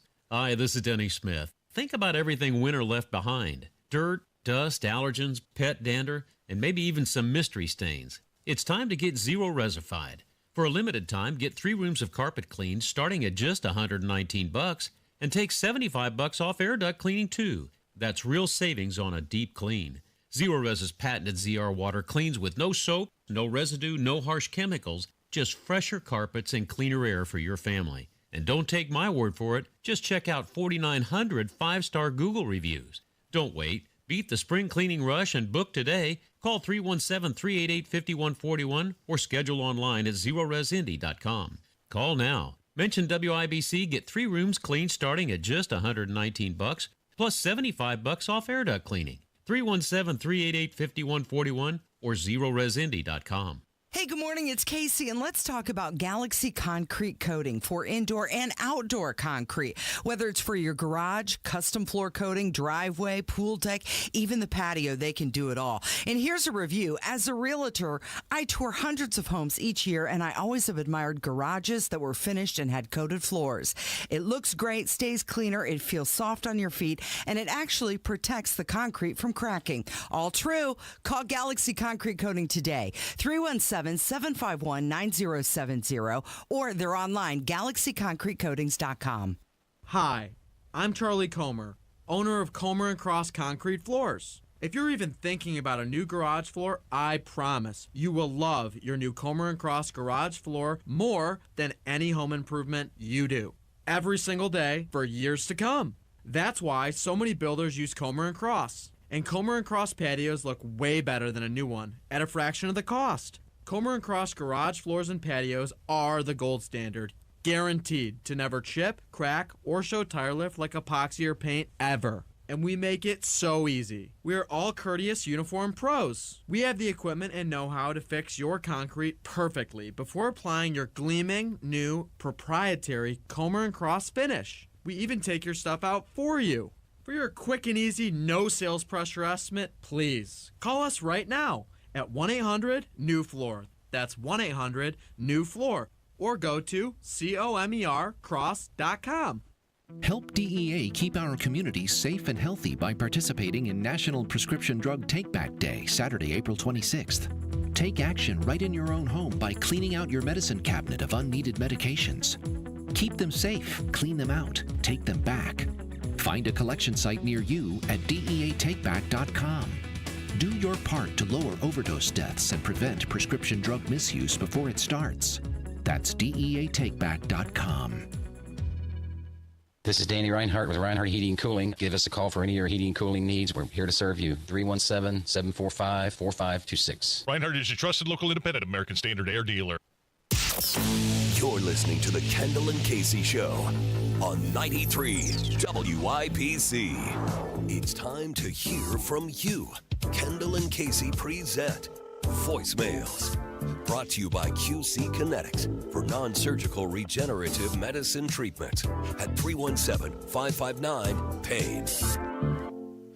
You had a surprised look on your face. What's going on? First of all, 2 things. I love the YouTube. The YouTube is, people are my favorite. You can watch the show on YouTube, and I love the YouTube. So I was, I took a kinder tone last segment talking about the governor. Yeah. And people are like, who got to Who you? did? Who got to No you? one got to me. I bet Micah talked. No, Micah didn't talk to me. I just said I feel bad for the guy. I thought about it all weekend. This is what I do. I live in this world, right? And I was thinking about it this weekend, and I was just like, man, you kind of reach a point where your anger can only take you so far. And I feel like it's taken everybody being royally pissed off. Like, what good is it going to do at this point? This is as far as you can go with it, right? I mean, we're going to do the rally tonight, and it's like everybody knows the bill sucks, and most people know it's going to screw them over. And it's like, what am I going to just wake up every day going, like, what? Why would, like, what? No. It is interesting, though, that he's been making phone calls to people. Well, right. And he's doing that, the governor is, because he knows, or he's been told, people are very, very upset about this. And so it's like, it's always, anytime you try to, like the show is a reflection of life. Like the tones we take are the reflections we feel about things in real life. And I've entered a phase of this where it's like, I've had intense, just anger about this for a week and a half, not just anger for me and all the time when misled we were, but for you, our audience. And I'm past that now. It's like, you can't keep that up forever. And now you've entered a phase where you realize why. You got to start asking yourself, like, why did this happen? And the reality is, there's some reason. He clearly didn't want to fight for us, and the only logical reason is he wanted to be governor so bad that he was willing to say anything to anyone. And it wasn't just like he said it behind closed doors. He said it on the most powerful. How many times do you tell Hammer and Nigel veto? You know, it's like somebody got to you. No, nobody got to me. It's just like I was thinking about this weekend, and it just, eventually you reach a point where it's like you got to let the anger go and you got to move on to the next thing. And you're going to see it every time when they raise your income tax. You'll see it when you get your property tax bill next year. You'll see it. I think the part that really frustrates me so much is the fact that he came in here and he announced his property tax relief plan right here on the show. You guys were like, well, wait a minute. No, this isn't good. Reworked it. And then he had people at the State of the State address. Yes. There, and he pointed them out, and he talked specifically about them, and he said that he had heard about it for 2 years on end, and they were asking us, hey, help us, understand people's frustrations with their property tax bill, and we were working with them, and then just turned around and yeah, I mean, it's incredibly frustrating, but that's the point. It's like after today, the rally is tonight. There's nothing. Now, if something happens, if something changes, he's clearly knows he's having to deal with this anger. So mission accomplished, right? There's nothing else left for us to do. I mean, we can yell at clouds every day, but we've pushed it as far as we can push it. You people know what's going on. You have every right to be upset. And now you got to deal with the fallout, which is he's not getting almost anything he wants. Universal school choice, bye-bye. Right. The property tax thing, bye-bye. He's going to, whatever this deal they're about to make on the budget is going to raise taxes. That's he's not going to get almost anything he claimed to want. And he's got to go out and face the music now. That's his pittance that he's got to pay. Yeah, he's got to own that, right? I mean, so I love the YouTube chat. This is my favorite. Like, Micah probably told Micah didn't tell me anything. I can assure you of that. But one other thing, the reason I was actually looking incredulous or excited or unbelievable, I'm going to read you. Now, remember, we went to the State House a couple of weeks ago and dropped off our list of questions to all the statewides and Diego about his trip to India and said, hey, if you guys have any sort of conversations with this guy, perhaps you could, Secretary of State Diego Morales and his mystery trip to India. Right. Maybe you could just ask him if you happen to be in the same room, hey, who paid for your trip to India? Headline, press release. Attorney General Todd Rokita and Secretary of State Diego Morales continued to work to verify that Indiana voters are U.S. citizens. So Rokita was with Diego. At no point the Attorney General isn't remotely curious. The Chief Law Enforcement Officer for the state of Indiana. Hey, who paid for your trip? I mean, your guy, Rokita, when we went over there, seemed very interested. He's the one that told us to go to the Inspector General. I was going to say, he was the one who's like, hey, you might want to go over there. They can help you out. You want to hear me get mad? Now I'm getting mad, Casey. I mean, how can nobody give a damn about this guy and this trip to India? How is this possible that nobody in the State House is going to hold this guy accountable again? Well, I don't know. Maybe they're just not my department. But you're the chief law enforcement officer for the state. It kind of is your department. Yeah, it is for Rokita. That's true. Yeah. And all those 150 members of the General Assembly, his budget is your department. Yeah. Well, I think we know what they're going to do with his budget. No. But they're not doing. There's nothing in that new thing that they passed that would have required him to disclose who paid for this trip to India, because this is the smoke and mirrors that they do down there. All this stuff that they're requiring now with reporting is state stuff. The problem with this is it isn't state stuff. Well, I wouldn't agree with him going on state money to India. At least I'd know who paid for it. My bigger thing is I'm worried. Yeah, you'd have paid for it. I'm worried the Secretary of State is potentially compromised. And it's not an unfounded thing. Have you heard from the Inspector General? No, I think it will take a while, and I'm not going to press them because they've got their processes that they go through, and everybody should want them to go through a very meticulous process to get those answers. But Casey, look at all the information that we have provided. It is not unreasonable to wake up and go, I believe our Secretary of State is potentially compromised based on the fact that he refuses to tell people who paid for him to go to India for 10 days and who he was with and what those people were doing over there. Right, exactly. And what was Raju Chintala doing while he was there? So thanks for nothing, Rokita. Really? You couldn't just directly be like, who paid for the trip? You don't have the ability to get that information with your hundreds of attorneys and investigative powers. You hold a press conference about everything else. Can't hold a press conference about this. Let's get to It's amazing. No, wait a second. It's amazing what Billy Badasses these guys are until they don't want to do something. Look at Rokita. He holds press conferences about things all the time. Can't hold a press conference demanding to know where Diego is? No, they're working together. Have you considered the possibility that maybe he has asked and just hasn't let that information out yet? Oh, yeah, because Rokita's really afraid to speak his mind, right, and reveal information that he gets. Hey, if you're an abortion doctor, he'll go on Fox News and make himself look like an ass in front of the whole world. But if you're Diego and you want to know where he went for 10 days or who paid for it, well, suddenly he's Johnny Tight Lips. Yeah. 317-684-8444. That is the phone number. And we did get a phone call, this one about the death of Pope Francis. Rest in peace, Pope Francis. He did a wonderful job for us. And we only hope that the Almighty can find a successor for you. And maybe one that will tend to stick to church doctrine instead of going astray a little bit on some of his feelings. But this is what the Pope does. Yeah. So sometimes that's what happens, I guess, with the Pope and his position. Many people feel that Pope Francis was a little too liberal in some of his doctrine, especially when it comes to LGBTQ. He said at one point, it's not a crime, but it is a sin. But who am I to judge? Well, and it's for the 1.4 billion people who attend that church to make the choice on whether he's doing a good job or not. It's not up for me to say. I'm not a practicing member of that faith. Here's another phone call. This one about a data center that's being put in. They're building a data center. They're trying to build a data center over here on 74 and Post. And I tell you what, nobody around here wants it. And before they've even done anything, I've seen them out there in the field drilling already, and they've leveled the area that they're going to put it on in. And we're worried about our water. I mean, there's a lot of agriculture here. They're trying to zone it for commercial, and we're against it. And everybody's gone to the meetings and that, and I have a bad feeling because before they even done anything, I've seen them out there drilling for wells. And we've got a lot of animals around here. We've got horses. We've got, mega horses and cattle and all that, and it's just incredible that they're even composing to do this, and it's just frustrating.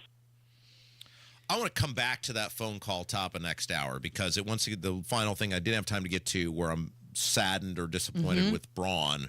I want to touch on that because he's talking about going to those meetings and the response he's getting. Right. So I want to come back to that top of next hour if that's all right. Okay. Yep. Sounds good. We've got time for one more phone call, and this one, you commented about you have no obligation to your child after she turns 18. Well. Okay. Again, this is the thing where people hear what they want to hear. It's amazing that we're on statewide radio and it's podcast and everything else. I think we were talking about influencers, I think was this conversation, and whether you'd let your kid be an influencer. And I said, until my child is 18, my house, my rules, I say what goes. Then after they turn 18, I was talking to, it's Lopez and his kids. And I said, your kids they're adults. You don't have any obligation to them anymore. And I sense of a legal sense. What, somebody wants to fight about that? Yes, they do. When you said that you're no longer obligated to your kids after they're 18, you're going to eat those words because you having a daughter. I have 2 boys. I'm still obligated to them. They're 24 and 20. I wouldn't trade that for the world. So we're just done with humor on this show. We're done with anything fun. We're done with anything. You just can't do anything and make people happy anymore. So no more fun of any kind. No more joking around. We're just going to be super serious going forward. And I'm super serious that Hammer is next. It's Kendall and Casey on 93 WIBC. Monday on the Hammer and Nigel show, did the boys survive Friday's show? Well, your guess is as good as mine. Let's find out together at 3 o'clock here on 93 WIBC. Come on, Indy. Don't use the spring to paint your house year after year. Do what Deanna did. She called Rhino Shield. I was noticing some cracks and the paint's faded. I was like, okay, I think I should get my house painted. So my neighbor had a Rhino Shield placard in the yard. And after they were finished, I was just, wow. With the warranty and everything, it just seemed silly not to go that route. The ceramic coating of Rhino Shield is specifically formulated for our climate. So the Rhino Shield crew came out. Nothing was damaged in the process. I was very happy. They just didn't leave a mess. You couldn't even tell they were there. And the house looked so different. It just looked like a new home. Backed by a 25-year transferable warranty. And now get the protection of Rhino Shield for 15% off the regular price. Rhino Shield, I think it increases the value and the curb appeal of your home. Definitely worth it. Here's Rhino Shield's Shane Smith. This offer is limited, so call me at 888-RHINO-41. That's 888-RHINO-41. Don't paint. Don't vinyl. Go Rhino. Never paint your house again. Rhino Shield. Promises made, promises kept. Governor Mike Braun's bold leadership is already getting things done for Hoosiers. Governor Braun and State House Republicans are delivering massive property tax cuts. We're talking nearly $1.5 billion in relief. That's real money back in homeowners' pockets. But Braun didn't stop there. He cut local income tax capacity by nearly $2 billion and capped the local income tax rate to protect Hoosiers. And Braun led the fight to reform local government taxes, giving Hoosiers more say by requiring referendums be held in high-turnout elections. Thanks to Governor Braun and State House Republicans, your property taxes will be lower, future increases are reined in, and the system is now more transparent. Visit HoosierHope.org and let Governor Braun and Republican legislators know you support historic property tax cuts. Paid for by HoosierHope.org. Premier Deck Coating, the ultimate deck protection. Who are they? Well, they're a sister company of Rhino Shield, and Premier Deck Coating is the product you need if you're tired of applying the same old stain and paint every couple of years to your deck. It's Terry, Stacy, and David and I have a deck that's probably 25 years old. The countless hours and the money that we spend on maintaining that deck never ends. And then we heard about Premier Deck Coating. Family-owned, based right here in Indy, and they are going to completely transform our deck with their special formulated product, which repels moisture, scratch-resistant in virtually any color that we want, and backed by a 10-year guarantee. No more spending time staining or painting every year. Premier Deck Coating will keep our deck looking great for years to come. Premier Deck Coating can also do fences and pergolas, too. For a free quote, call 317-696-4071 or visit premierdeckcoating.com. Hi, Jeff Roush for Tom Roush Lincoln. Right now, get Lincoln's employee pricing on most all new Lincolns at Tom Roush Lincoln in Fisers. Get up to $20,000 off select 2024 Navigators, up to $8,000 off select 2024 Nautilus, or up to $7,000 off select 2024 Corsair at Tom Roush Lincoln in Fisers. Navigator MSRP $105,575, Nautilus MSRP $61,995, Corsair MSRP $47,820. Offers good through 4/30/2025. Navigators excluded from employee pricing. Subject to credit approval. See dealer for complete offer details. Listen up, Gen Xers. Elizabeth Banks here. The recommended age for pneumococcal pneumonia vaccination has been lowered to 50 and older, even if you're healthy. It's up to us to lead the way. We've done this before. Music videos, fanny packs, even the World Wide Web. So let's do it again and get vaccinated. We're at over 6 times greater risk for pneumococcal pneumonia compared to adults under 50. Gen X, this is our shot. Visit vaxassist.com to schedule. Sponsored by Pfizer. Hey folks, Scott Wilson here from Wilson Farm Market. Even in winter, we're bringing you the best in farm fresh flavors. Stop in for our fresh salad bar, hot and crispy wing bar, and a cheese selection that is second to none. Got a sweet tooth? Our homemade pies, creamy fudge, and old-fashioned candy will hit the spot. Come see us on US 31 just north of Carmel. We're open every day 9 to 6. At Wilson Farm Market, we're all about fresh, local, and delicious. See you soon. Busy day? No problem. The WIBC Mashup podcast catches you up with standout moments from your favorite shows. Fresh episodes every weekday. One click, all the good stuff. Get your daily fix. Search WIBC Mashup wherever you get your podcasts. Easter and Wrestlemania. That's what happened yesterday. Jason Hammer in the studio from the #1 rated Hammer and Nigel show. Good morning. I just want to give everybody heads up in the studio. Kylan, Casey, Rob, I ate 6 pounds worth of deviled eggs yesterday. Crystal Hammer's deviled eggs, fantastic, and I just humiliated myself. 6 pounds, huh? At least. All right. Sounds like I know where the eggs are going. It's okay because I chased him with beer, so everybody, it's going to be okay. Yes, yeah. That's going to be an explosion, but in the community bathroom there. Some fermentation going on. You know what? Whatever I do in that community bathroom would make it better than I promise you what it looks like right now. Hey, so that was the worst WrestleMania ever last night. Boy, I don't know if it was ever, but it was not good. Now, there were moments, all right? I'm going to do the compliment sandwich, okay? Like, sometimes when you have a job review with your supervisor, they do the compliment sandwich. Yeah. Something good, some things that suck, and then something really good at the end so you walk away feeling good about yourself. Right. Here's the good. The three-way match for the women's championship was an absolute banger. That was really, really fantastic. Another thing that was good, I thought the main event of night 1 was the only highlight of that night.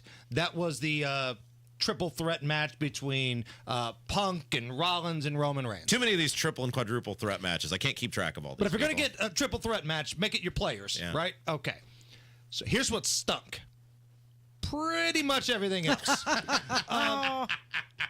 First of all, this thing needs to be back to one night. That's right. And I'm not saying one night of 7 hours. No. One night, 4 hours tops. That's right. You don't need to have El Grande Americano on WrestleMania. You don't need Naomi. You don't need Finn Balor. You don't need the War Raiders. Keep these people at house shows and SmackDown. You want the headlines only. A lot of people had no idea who they were wrestling, and I said, why am I watching? I just took like a 30-minute break at one point. So that's it. And the storylines, the writing took a real step back this year. So for those who are watching the wrestling, as we call it, John Cena, the overall good guy for the last 20 years in the company, they turned him heel. He was a bad guy. Ooh, look out, right? Okay, so we're trying to see where this is going to go. And it was The Rock that turned him heel. But at WrestleMania, no sign of The Rock. Nowhere. Some rapper guy came out. Didn't even know who rapper came out, but no Rock. And they also have another great old school guy, Stone Cold Steve Austin, there. Yeah. And instead of bringing him out at main event, they bring him out to announce the attendance, and he crashes into a woman and almost kills her. Yeah, he was on a four-wheeler. Intentionally crashed into her? No. Accidentally? No. Yeah. And if I'm that woman, I'm wearing the neck brace. I'm in a back brace. I've got crutches. Yeah. And then, of course, Steve Austin's thing is he drinks beer all the time. And so the people were wondering if he'd had some beers before he went out to the on the... But he's doing donuts around the ring and lost control and hits the rail and knocks a woman out of her seat. So I watch wrestling once a year just to see what it is. So I'm not out of touch saying that Stunksville both nights. Yeah, I'm not mad they made Cena the winner. If that's how the writing is, if that's how the story is, fine. But the way that it played out was amateur hour. Thank you. It was total amateur hour. Now, to wrap up the compliment sandwich here, I got to see Liv Morgan in a hot red little dress, and that's all right with me. I enjoy some Liv Morgan. Yeah, but this was not worth 8 hours of your time. I mean, it was either that or watching a 50-point blowout in the NBA playoffs. Well, they didn't give you much. Yeah, the options were pretty limited last night. So, yeah, there were some moments. I believe in Joe Henry. I said his name. He appeared, Rob. Yeah. I liked it. But for the most part, this was bad writing, and that's all I'm asking for. Whether you're watching a TV series like The Sopranos or Yellowstone, or you're watching the wrestling, you just want good writing. And where was Lex Luger? Right. They put him in the Hall of Fame, then all the Hall of Fame guys came out and he didn't show up. Maybe he should have read the attendance. Should have come down there. Would have done a better job than Steve Austin. Hey, what's coming up this afternoon? Monday Gun Day with Guy Relford and biggest stories in Indy, and we're going to have a good time. Thanks, Hammer. It is Kendall and Casey on 93 WIBC. For those at risk for Alzheimer's disease, forgetting the little things is a big deal. A local clinical research study, known as the Trailblazer ALZ 3 Addendum 7 study, is evaluating an investigational medicine for people who are at risk for developing Alzheimer's disease symptoms to see if it can help stop or slow down the appearance of memory and thinking problems associated with Alzheimer's disease. To learn more, visit lilyadresearch.com/Indy. You may be able to take part in this study if you are 65 to 80 years old and have normal memory, thinking, mood, and behavior patterns. Consider the Trailblazer ALZ 3 Addendum 7 study today. To learn more, visit lilyadresearch.com/Indy. Indiana patients rely on many types of pharmacies to access their medications and critical healthcare services. But a proposal being considered in the Indiana legislature called SB 140 would disrupt access to medications for Indiana patients. SB 140 would impose government mandates blocking access to critical pharmacy options and services in Indiana. Lost access to pharmacy options would directly harm many of Indiana's most vulnerable patients, including patients fighting cancer and heart disease, many of whom rely on specialty pharmacies for their care. SB 140 would even hike costs for Indiana patients by imposing a $10 tax on every prescription filled in the state. That would often fall directly on the patient. Tell your state legislator, protect access to medications, reject higher costs. Put Indiana patients first by voting no on SB 140, paid for by conservatives for lower healthcare costs. Are you tired of high cable TV rates? Sign up for Dish today and get a $500 bonus offer while supplies last. Plus, lock in your price for 2 years guaranteed. Call All American Dish, your Dish authorized retailer now. 800-296-1251. 800-296-1251. That's 800-296-1251. Offers require credit qualification, 24-month commitment, early termination fee, and e-auto pay. Restrictions apply. Call for details. Beds are us when dreams sunk in. Beds are us. Right now, get $1,500 off a shower or tub replacement or $3,000 off a full bathroom remodel, plus low to no monthly payments. Call 765-545-BATH to schedule your free estimate or go to BathsReUs.com. 765-545-BATH. Beds are us when dreams sunk in.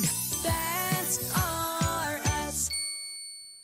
I had the worst dream last night. You were in a car crash, and the kids and I were on our own. We had to move out of the house because I couldn't afford it anymore. That's awful, hon. My brother got life insurance from Ethos, and it only took 10 minutes. And he got $2 million in coverage for around $2 a day. It's all online. No medical exam. He just answered a few health questions right from his house. Ethos, here we come. Visit ethos.com/today. Ethos.com/today. Sample rate is a 10-year term life policy for 35-year-old healthy, non-smoking male. Billed monthly. Spring's here and it's time for a new patio. Indy Decorative Concrete is offering free demolition. Offer ends April 30th. Visit IndyDecorativeConcrete.com for details. Coming up in 2 minutes from the Technology Recycler Studios, what the Archdiocese of Indianapolis is saying about the passing of Pope Francis, how the state budget at the State House could impact your budget, especially if you're on Medicaid, and how a newly renovated building at Ball State is working out so far. Those stories and more after Fox on 93 WIBC. WIBC HD1 Indianapolis, it's 11 o'clock. This is a Fox News alert. President Trump has ordered flags at half-staff at the White House and federal institutions. I'm Dave Anthony, and the orders to remain that way until Pope Francis is buried in a declaration hours after the Pope's death. That's at the Vatican, where they will hold a rosary this evening as people also pay their respect to the famous church in New York City, where Fox's Eric Shawn reports. Right now, the workers are beginning to prepare the black and purple funeral bunting that's being put up at St. Patrick's Cathedral. When there is a new pontiff elected, it will turn to white and gold bunting. There is a photograph of the pontiff on the altar of St. Patrick's Cathedral amid the flowers and the thoughts and the prayers. He's remembered today as a man of social justice who defended migrants and the poor and who was an activist for those who are less fortunate. Pope Francis was 88 and led the Catholic Church for 12 years. 4 more Democratic lawmakers will go to El Salvador to meet with Kilmar Abrego Garcia, who was mistakenly deported last month.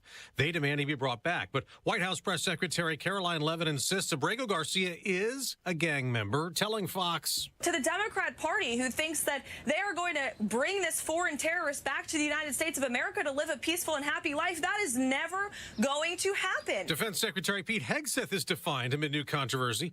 Reports he had a second Signal group chat giving some details of the U.S. attacks on Houthi militants in Yemen last month. This one with his wife and brother and lawyer.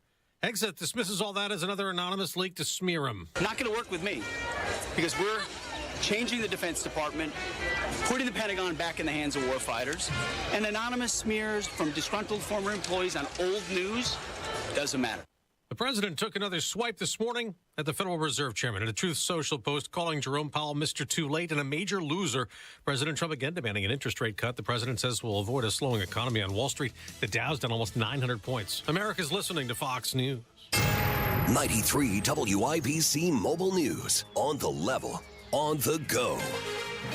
Remembering the man they were proud to know. Partly cloudy and 63 degrees in the Circle City. I'm John Herrick. Here's what's trending at 11:02. Father Gerald Murray, pastor at St. Joseph's in New York City, spoke about the legacy of Pope Francis, who died today. He's a pope who embraced in a very visible way concern for the poor and the sick.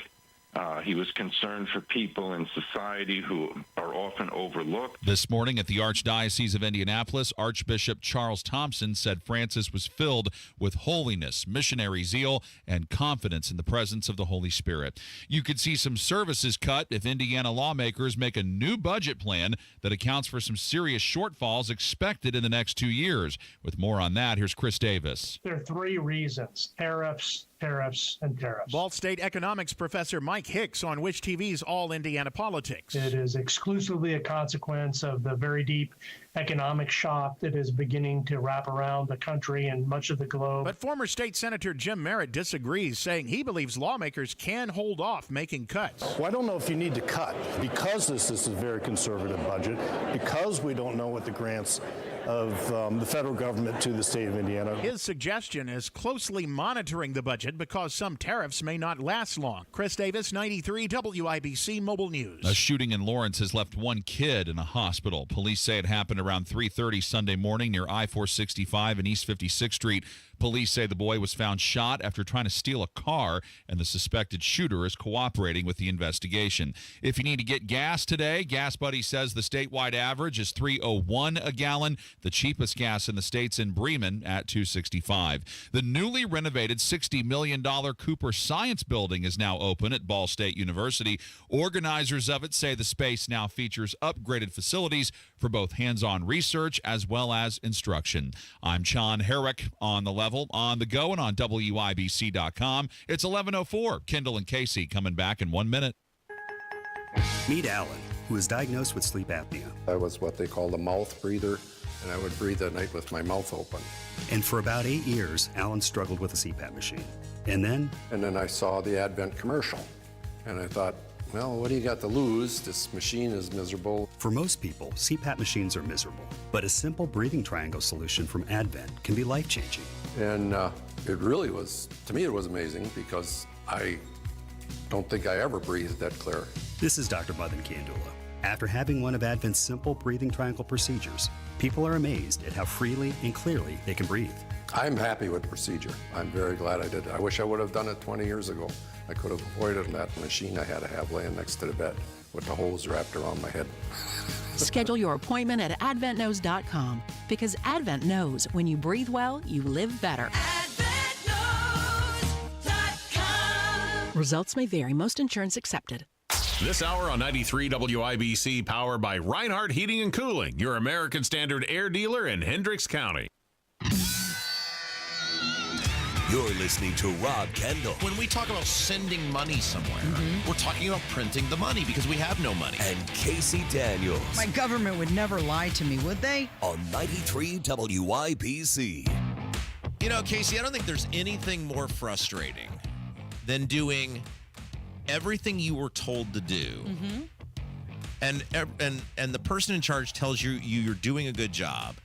And then at the last minute going, nah, you didn't do this thing that I didn't tell you to do right. Yeah. No, you're right. That's really frustrating. And it leaves you questioning.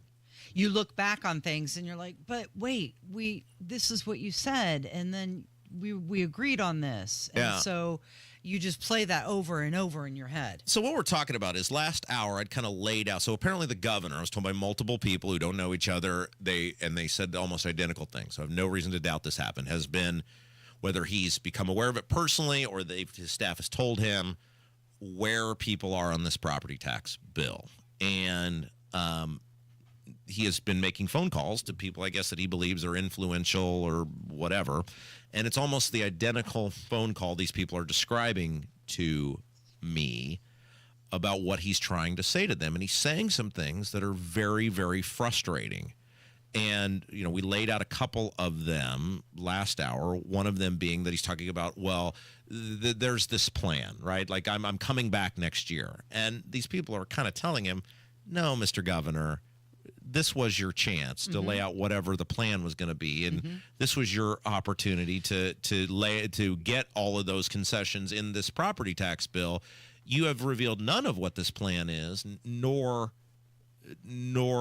have you laid out any sort of vision about what local government reform looks like. And the whole time that he came here and announced his plan, the whole time he was pitching the idea, at the State of the State address, at the rally, nowhere did we ever hear cut cap reform. Right. And local government does need reform. And if he had made that a part of the equation, he would be getting a lot more leeway right now than he currently is. If he'd have come out and said, in exchange for less of a reduction this year, the leadership of the House and the Senate will stand behind me right now and say, next year, here is where we're going. Here's the reforms we're doing. Here's how this is going to save you money. And our end goal after 3 or 4 years is A, B, C, and D. People would probably be a little disappointed, but they would understand, hey, great stuff is on the horizon, right? Like, here's the next step. It would give it. Right. They didn't do any of that. And nobody really believes that the legislature is going to revisit this stuff again in an election year.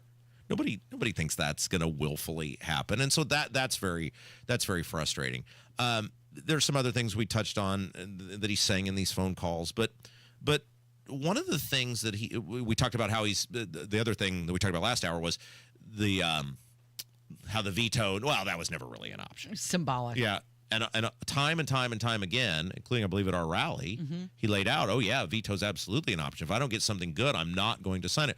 We played those clips. You know, we did that fun little bit where we did with Chris Hansen interviewing the governor on Friday. And you know, one of the things, part of that, take away the fun of just joking around the idea of Chris Hansen, you know, interviewing the governor, is these clips are over months of time where he's saying all of these things that proved to just be completely untrue when the final product was laid in front of him. I recall during the inauguration where he said, we're going to give it one good shot. Yeah. And you said, uh-oh, one good shot. And Casey will back me up on this throughout this entire process. And publicly, we're promoting the governor. We're trying to drive him forward. We're trying to be the thing people always say, which is, you know, be positive. Rob needs to be more positive. He needs to work with these people. But privately, wasn't I telling you there would something would happen? I'd go, ooh, that's a red flag. Red flag. Well, I think when he said one good shot at the inauguration. So one of the other things that Braun is saying that is, in my mind, completely ridiculous is this narrative now, and he said it with Tony, and he's saying it to these people on the phone. Well, not enough people went to the school board meetings. Right. Not enough people went to the county council meetings. Not enough people did their fair share for me to get this across the finish line. And the deflect and blame game that's going on here is really, shifting. It is, right? So first of all, at our rally, at no point was Braun like, man, this is awesome, but man, you guys aren't getting to enough of your local school board meetings to change this. This rally is just a waste of everyone's time. Yeah, he didn't say, what a rally, but you need to go to your school board meeting. Right.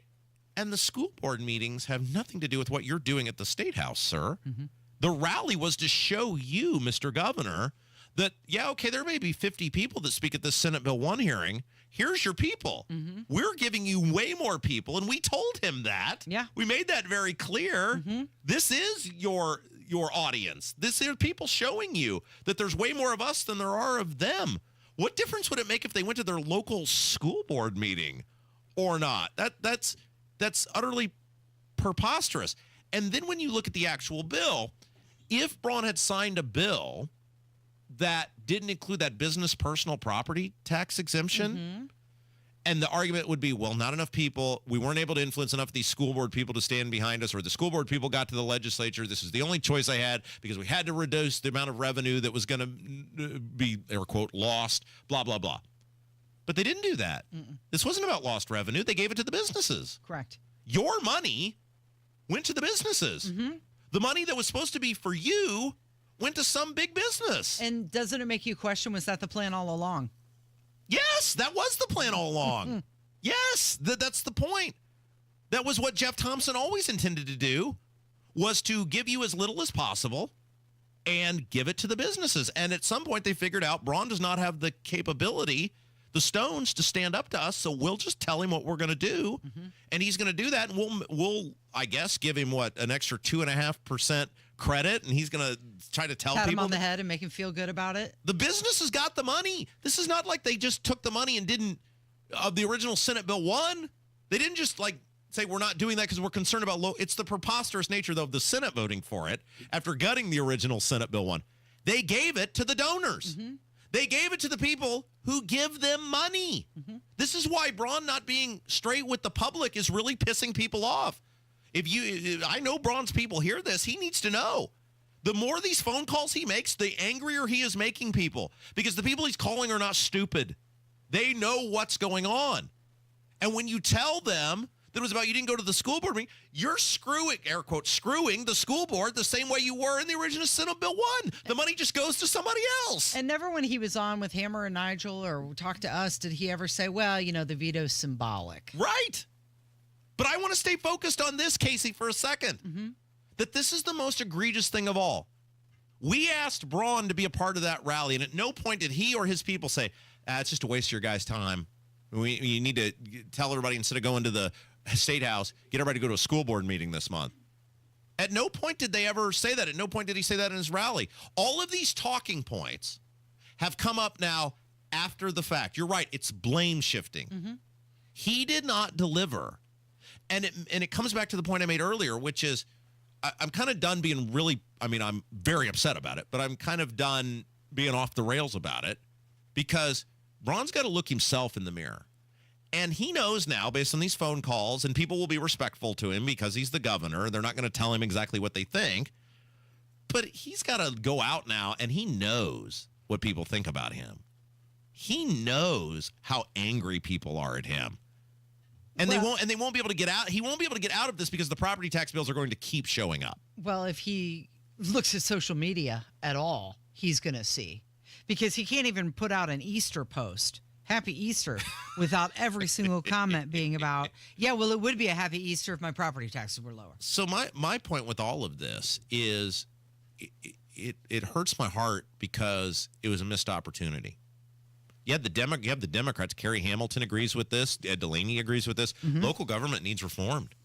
If you were going to strike, which is the cause of the disease, is local government, and this was all you're going to get, why didn't you spend that capital on local government reform, which would have fixed a lot of this over the long term?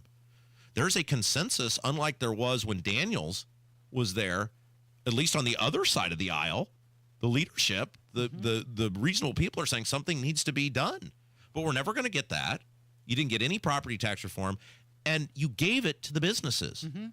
Mike Hicks, who, again, I don't agree with much of anything, had a great point in this article that he wrote about how businesses now, they know what the number is, and they're going to manipulate their capital investment to that number because of the tax implication. Right. He said that the 2 million people give or take, depends on what county you live in. And my buddy Steve, the newspaper guy, backed this up, that tens of thousands of dollars in annual benefit. Now, Hicks says it could be as high as $60,000. Steve said Braun in Jasper County, depending on what his personal property is, $44,000. Mm-hmm. You got $300. Some business is potentially going to get $60,000.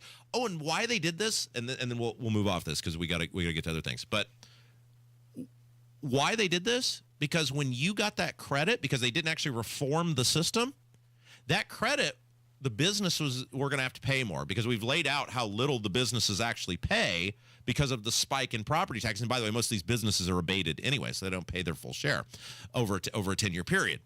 But they did this to offset, because the businesses giving you the credit, we're going to have to pay more in property taxes. And they said, we're not doing that to our donors. We're not doing that to our friends. This was a giveaway. This should have been the business giveaway bill. That's what they should have named it. You will pay more in income tax. Your property taxes are going to go up. And the people who won, the winners of this, were these big businesses. Yeah. Well, hello. It's because that's what the Republican Party does. They tell you they're going to help you, but they don't. They turn around and they help business. Yeah. No, you're 100% correct, Casey.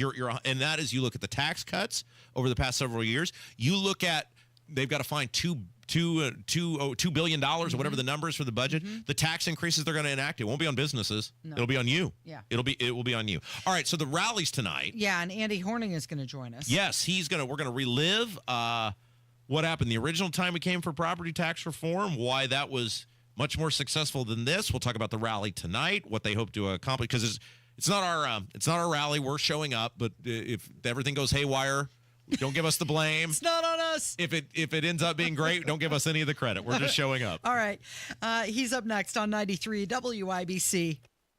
Military veterans and active duty service members, you could become a certified cyber warrior with just 12 weeks of training at My Computer Career. Cybersecurity specialists are in high demand, and IT pros with these skills often enjoy abundant opportunity and a great lifestyle. Protect our people, liberty, and treasured institutions from cyber threats. SkillBridge and other VA benefits are available to those who qualify. Learn more at mycomputercareer.edu/CWP. That's mycomputercareer.edu/CWP.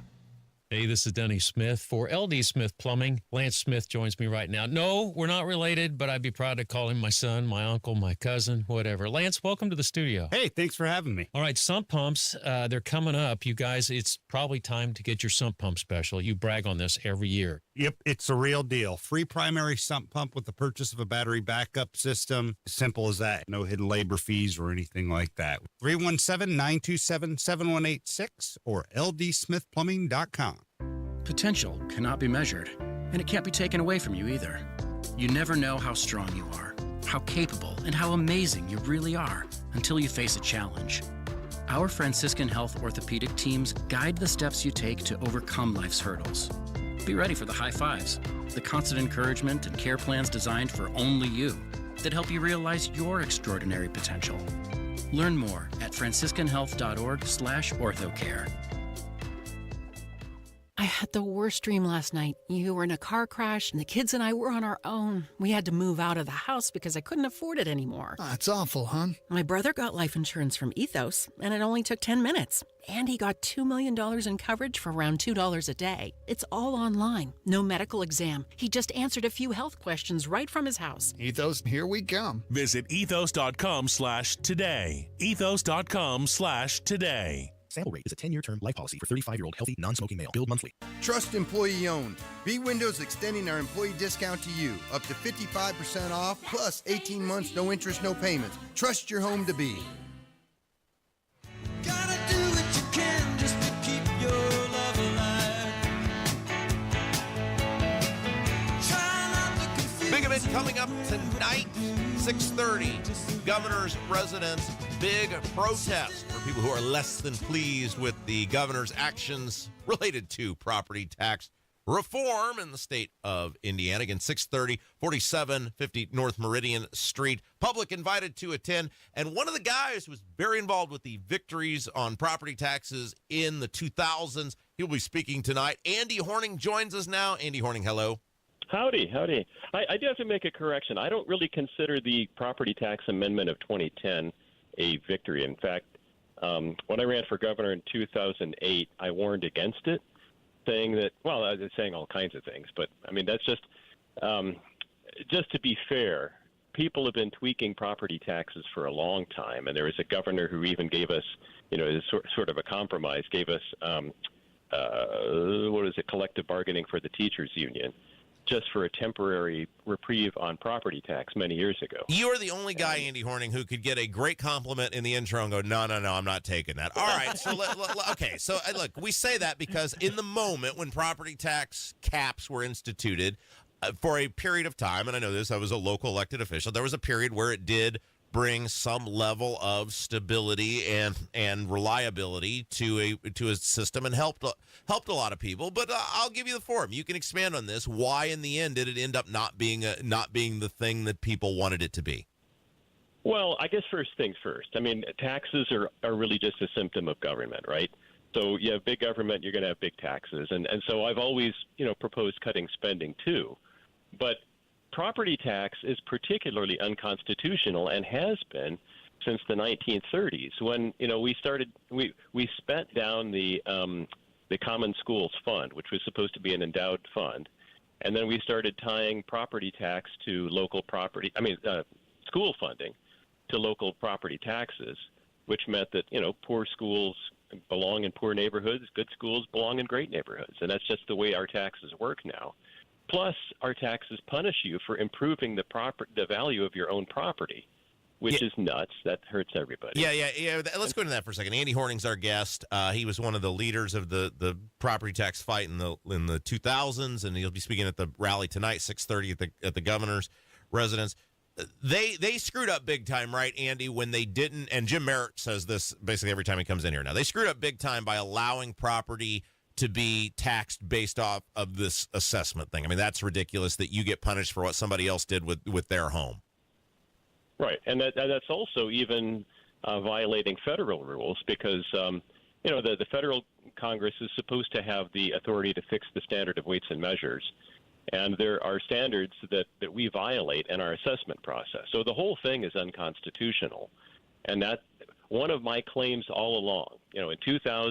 In 2007, when I was holding the megaphone at the first big protest, and again in 2008 and 2010, I've been saying really what we need to do is get much more fundamental with this. The way we tax property, there are people that say get rid of property tax, but then that's going to raise other taxes until we cut spending and so on. So there are a whole bunch of complexities that we don't really want to discuss. But if we want to make this simple, we can make a constitutional property tax that at least, goes along with both Article 8 and Article 10 demands that property tax assessment is uniform and equal. It certainly isn't now. And the way we do it it's not like a user fee. It's not like, you get something for what you're paying in because it's a jumble. Everywhere you go, it's a little bit different. It depends on local property tax assessors. It's a mess.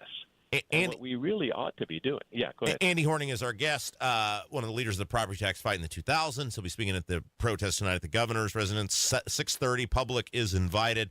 Okay, so do you have a theory on why Braun signed this bill? This is what we're super perplexed by, because the guy that signed that bill doesn't sound anything like the guy that was at our rally a month ago, and we don't understand why he did the big flipperino. Do you have a theory on it?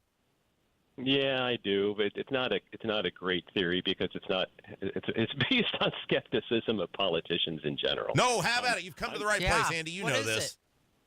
Well, I'm not impressed with what he did as a senator. I'm not impressed with what he did, as a state house rep. So I don't think we should have expected anything better out of him in particular. What we should have done is expected a heck of a lot more out of the people who are more locally accountable to us as our, state reps and senators. And we've just done a bad job of articulating what it is that we actually want, because I don't think we know exactly what. I don't think most of us have ever really thought about what would be a decent way to tax us in general. And then I'm saying inclusively with sales taxes, income taxes. We complain April 15th, don't we? We complain about our sales tax. there isn't a tax that we like. But one of the things that we don't do is get fundamental and start thinking about what it is that we're paying for and how we should pay for it. If there's a better way to do government, if there are things that we could do without, that's one of the big deals with Donald Trump was supposed to be Doge and figuring out what we really need and what we can cut. And we don't have anything like that in Indiana. And we ought to. And we ought to have some kind of sense at least of how it is that we're supposed to be running our school funding that is much more fair than it is right now and much more equal across the state. Andy, before we let you go, I got to ask you this. Do you think Braun has been surprised? Because we talked about this earlier in the program. He's apparently like spending the weekend calling conservative Tea Party people, trying to explain this, trying to tell them why it's a good deal. Do you think, they're spending big money running ads across the state.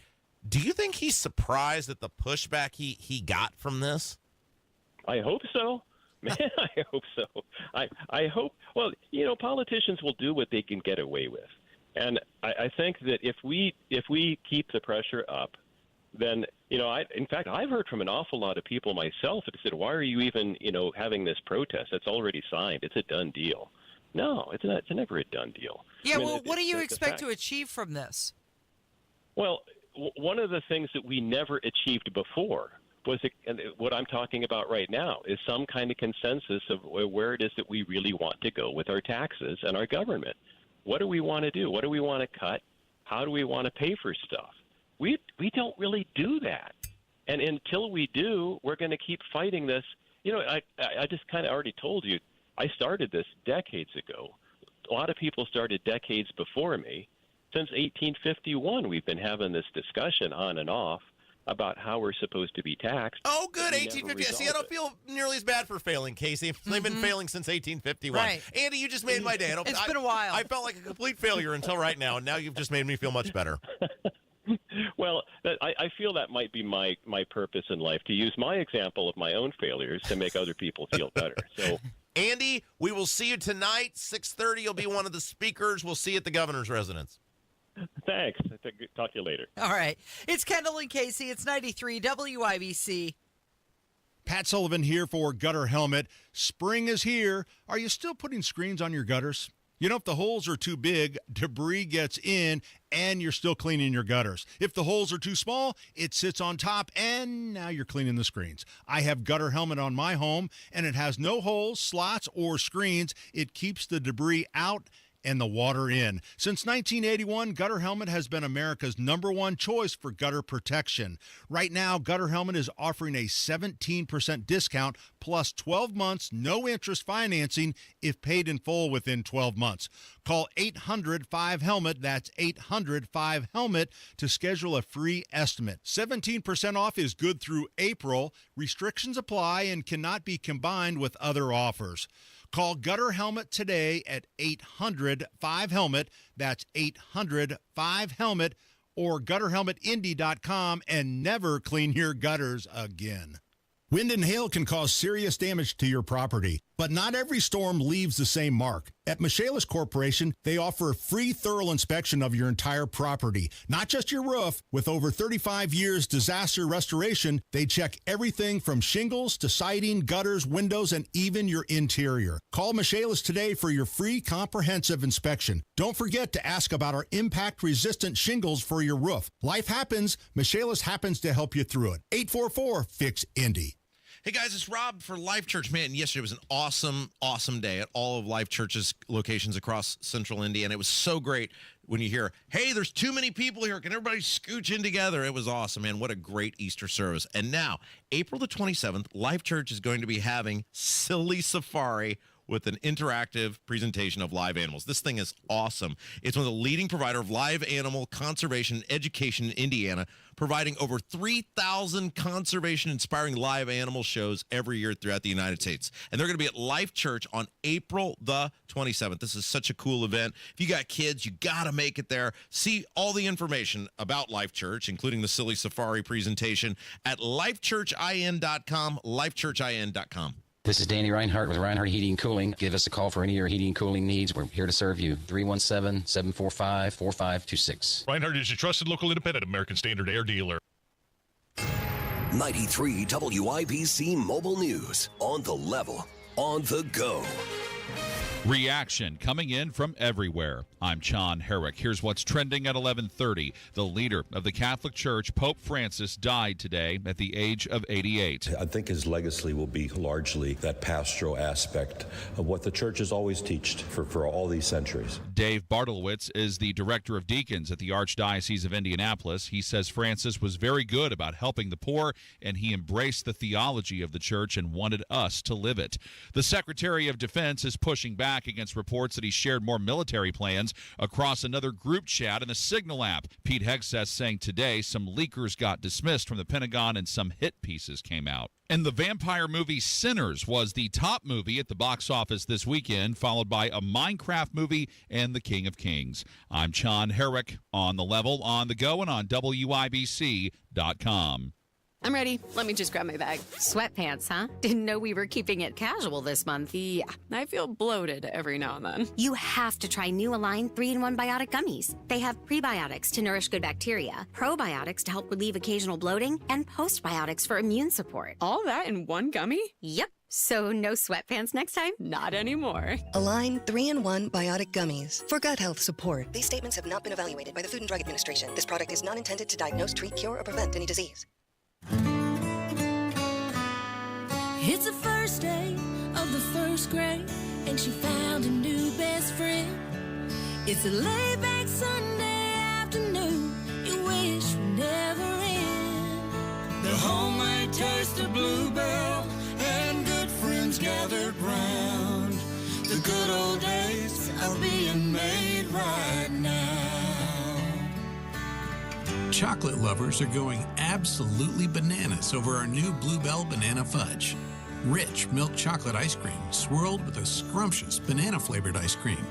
Your favorite banana fudge bar, now in a carton. The good old days are being made right now. The good old days are being made right now. Look for Bluebell ice cream at your local grocery and pick up your favorite flavor today. You're listening to the Kendall and Casey Show on 93 WIBC. Just when you think these people can't get any worse down the street from us, they're like, hey, hold my beer. It's the Kendall and Casey Show. I'm Rob. That's Casey. All right, so you were gone Friday. We had Chris Watts with us, and he was talking about this proposed ordinance in Fisers. We've talked about it before, that recognizes what we have heard from many in our audience, and we've heard from experts we've had on talking about how these rental companies are buying up these houses. They are driving up the prices of houses and single-family homes we're talking about, and oftentimes they don't keep up the homes, these rental homes, as well as the people who own the home. That's correct. Owner-occupied homes. And so Fisers has a proposal that's going to be voted on tonight that would cap the amount of rentals that could be in any subdivision. Yeah, I think it's at 10%. 10%. And look, Chris, who was obviously on the side of this not happening and saying, hey, anybody should be able to buy, whatever they want. I thought he made some fair points, and I said on the air, I see both sides of this. I recognize as a libertarian-minded person the ability to sell your home to who you want it sold to, and somebody be able to buy your home if they want. But also, I am a human, and I live on a street that has rentals on it, and I recognize, I said this, when I was a kid, and I live on a town street. It's not like I live in some gated neighborhood. But when I was a kid, the street I lived on the homes were mostly families with the nuclear family still intact or older people. And those homes, while they are not the South Fork Ranch by any stretch of the imagination, were well maintained. The lawns were kept up. The houses were taken care of. It was a nice street to grow up on. Yeah. And over the past 20 years, as the town has grown, many of those homes, and you can look up on your street what houses are rentals and what are not. You're not getting any sort of super private information. I know which houses are rentals and which ones are not. Just by looking at them? And then I'll go online and look them up, and boy, howdy, they're sure. And the reality is there are fewer and fewer owner-occupied homes anymore. And if you look at the nicest corridor of the street, there's 6 homes there together that I know of on the old original part of the street that are all owner-occupied homes. And they are by far the nicest, well-maintained homes where everybody puts a little pride into it. So I said, I see both sides of this argument. Well, apparently the rental lobby is very upset about this. They want to be able to rent away. And now they've gone to the State House and said, you guys got to do something about this. We're mad. Fisher's is trying to police themselves and come up with things that make sense for their community. And now there is apparently, Nikki Kelly reported this, that they have picked a bill, House Bill 1389, that would be this is how just rotten these lawmakers are. So this bill, this had no hearing, it's had no debate, no discussion. There's now an amendment that would be tucked into House Bill 1389, which is designed, Casey, to deal with the use, sale, or lease of RVs and food trucks. RVs and food trucks. Right. And they're going to stick this into this bill that would prohibit communities from capping rentals. Yes. Well, I think they're trying to get close, right? Because they feel like the HOAs are too aggressive in some areas. And so with the RV food truck bill, they're like, it's close. No, it's not. So let's put it in there. No, a food truck is nowhere close to a home. And again, this is another example. It's exactly what we saw with the property tax bill, where this thing that has no hearings, it has no votes, it has no process. And this is exactly what Nikki Kelly wrote about in her piece that we talked about last week about how rotten and horrible this whole governmental process is and why people don't participate. Because you say, what the hell is the point of participating when they're just going to pull things out of their backside, right? And tuck them in a different bill. The rental lobby's mad because and what they recognized is, oh crap, if Fisher's passes this, Carmel's next, and then it's all of Hamilton County, and then it goes to Hendricks County, and soon we can't have that. So they're going to go and say, hey, we give a lot of money to you guys. You better step up and do something about this because we write a lot of checks to you people. You know what's really funny about this is that we're doing this story right now. At 11:29, just not even 10 minutes ago, I got this text. Hello, I wanted to touch base regarding your place here in Indianapolis. Would you be interested in parting with it? It's a big company who wants to potentially buy my place and then flip it and rent it out. Yeah, absolutely. And you get them, I get them. It happens all the time where these mega corporations are coming in and I just, gosh, I was just telling Abdul, I said, what these guys do when they do this is they tell you there's no way to beat our system. This is these guys at the State House and girls flexing their muscle, going, screw you. We will do whatever we want. You won't stop us. And don't think it's a coincidence that guy was on this radio station on Friday talking about this, and then Monday morning, this is a thing. Right. There's no way that's a coincidence that this guy was on lobbying against this on Friday, and then Monday, here comes something to do something about it. Tuck that language into a different bill about RVs. About RVs and food trucks, Casey.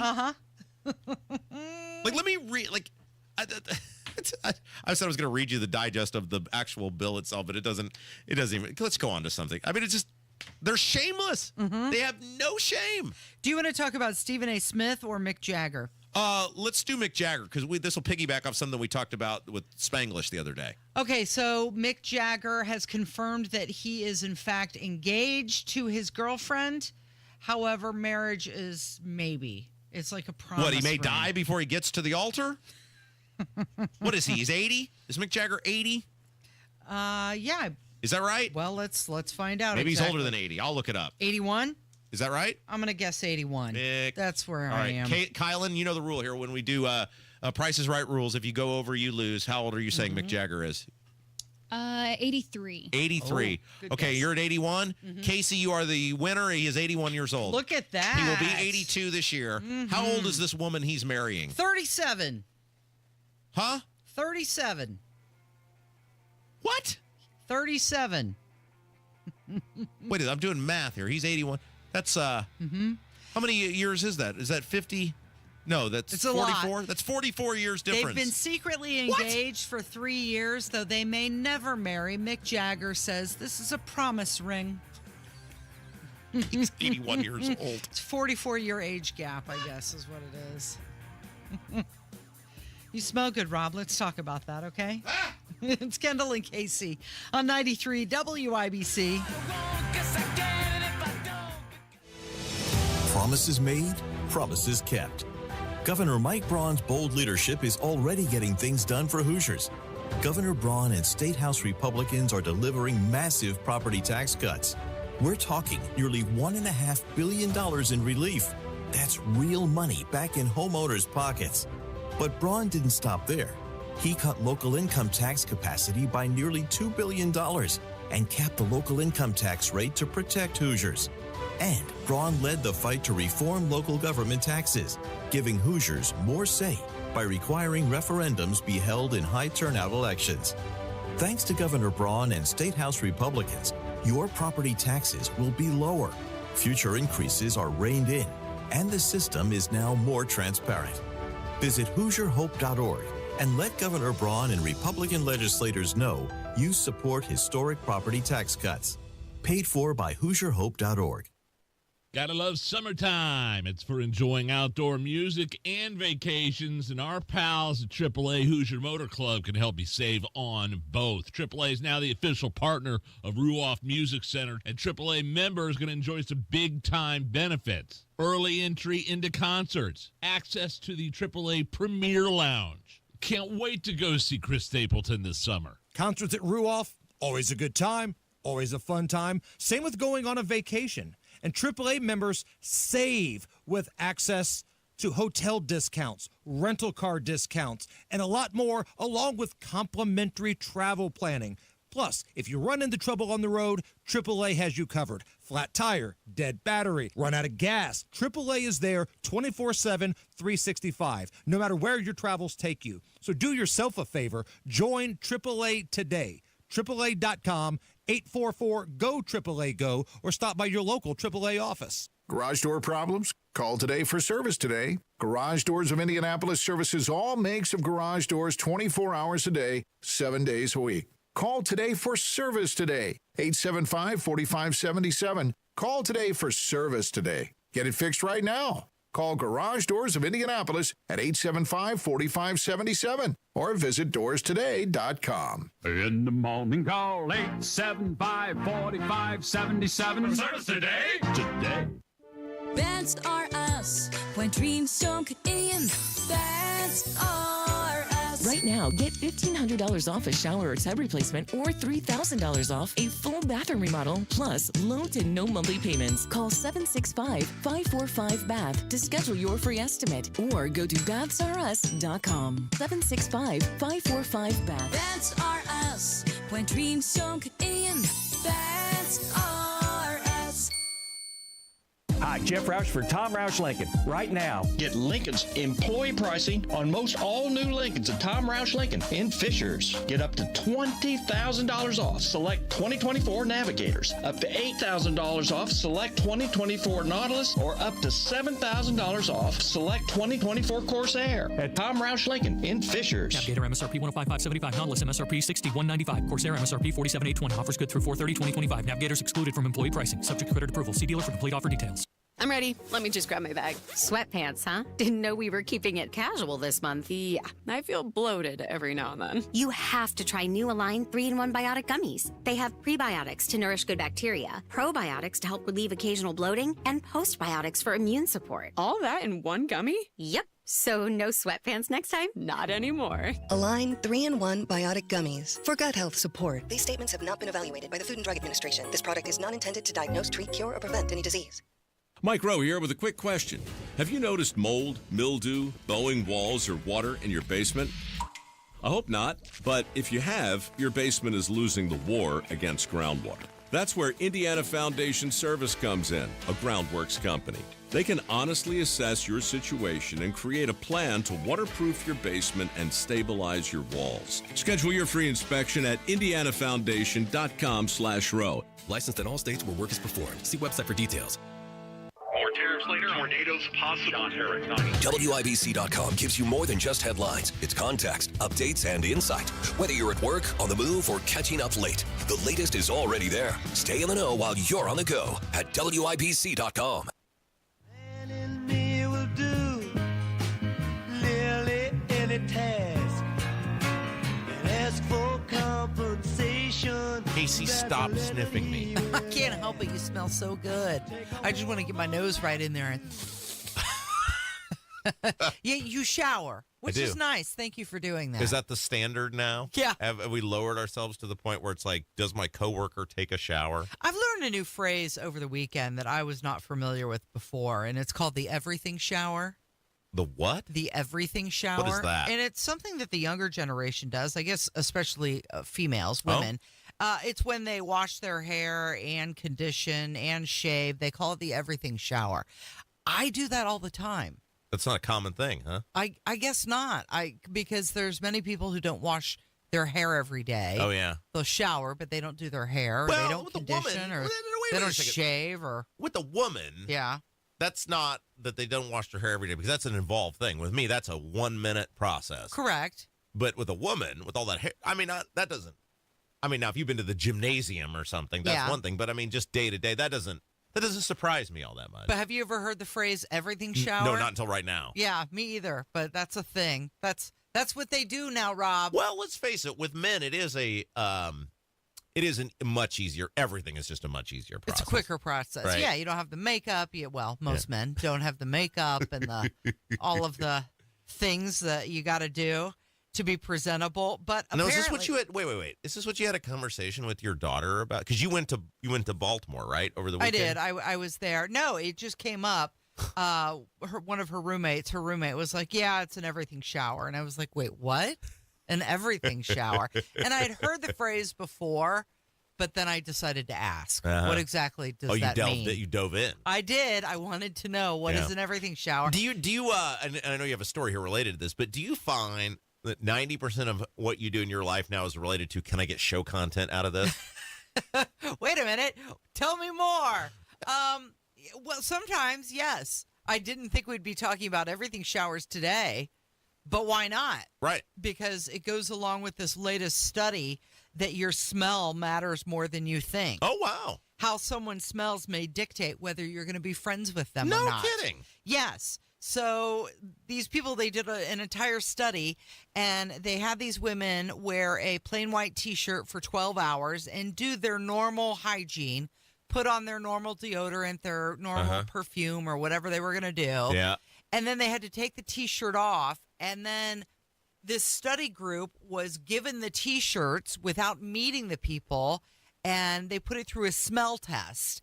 And the study group had to determine whether they would be friends with these people based just on their how smell. the T-shirt smelled. Now, somebody had to come up with an idea for this study. Are these sort of things our tax dollars are going towards? I'd love to know if any tax dollars went to facilitate Some university somewhere came up with this this study. I mean, scent is a thing, right? It's a thing in the animal kingdom, and it's a thing with us. And you gotta put. I mean, look, you don't have to. Women are good at the smelling, right? Yeah. I mean, women just smell better than men. But I'm not saying you gotta put a bunch of effort into it. But yeah, you gotta put the basics. A little bit. I mean, the bare minimum is soap, right? My thing is I shouldn't be able to smell you from a decent distance away, right? Like you and I are far enough away. You can't smell me, No, can and that's you? good. You've succeeded. Whatever your scent is, I can't smell it, which is just perfect for me. Yeah. Well, apparently what you smell can determine your friendship quicker than what you take in visually. No kidding. Yes, the study found out that when people, if you like the person's smell, obviously you're going to want to be around them more. And if you don't like them, even if you love their personality and the way they present themselves and conversation, if you don't like the way they smell, you're going to be completely turned off. See, I've never really had coworkers. So I think in terms of an office, I mean, very briefly when I worked at the state for a couple of years. That's about it. I mean, my coworkers are you and Kevin. Right. I mean, and we smell good. I'm not around. I mean, I obviously see Matt, Bear, the Hammer, whatever. But in terms of my actual coworkers, my day-to-day coworkers are you and Kevin. Mm-hmm. That's it, period. Right. And it was Mock and Kevin. Oh, no. No, it was Mock and Jacob. Jacob. Yeah. And then it was me and the two women. I mean, that's it. It's always like two people. I mean, a party of three. That's it. Right. And So you're never close enough to really get overly offended or... But you were in management for a long time. I say all this because you were in management, which meant you were around a lot of people. Did you ever have a really stinky coworker? Well, I did have one guy who wore old shoes, and you could smell the shoes walk in before. Did you ever have a chat with him? No, I never did.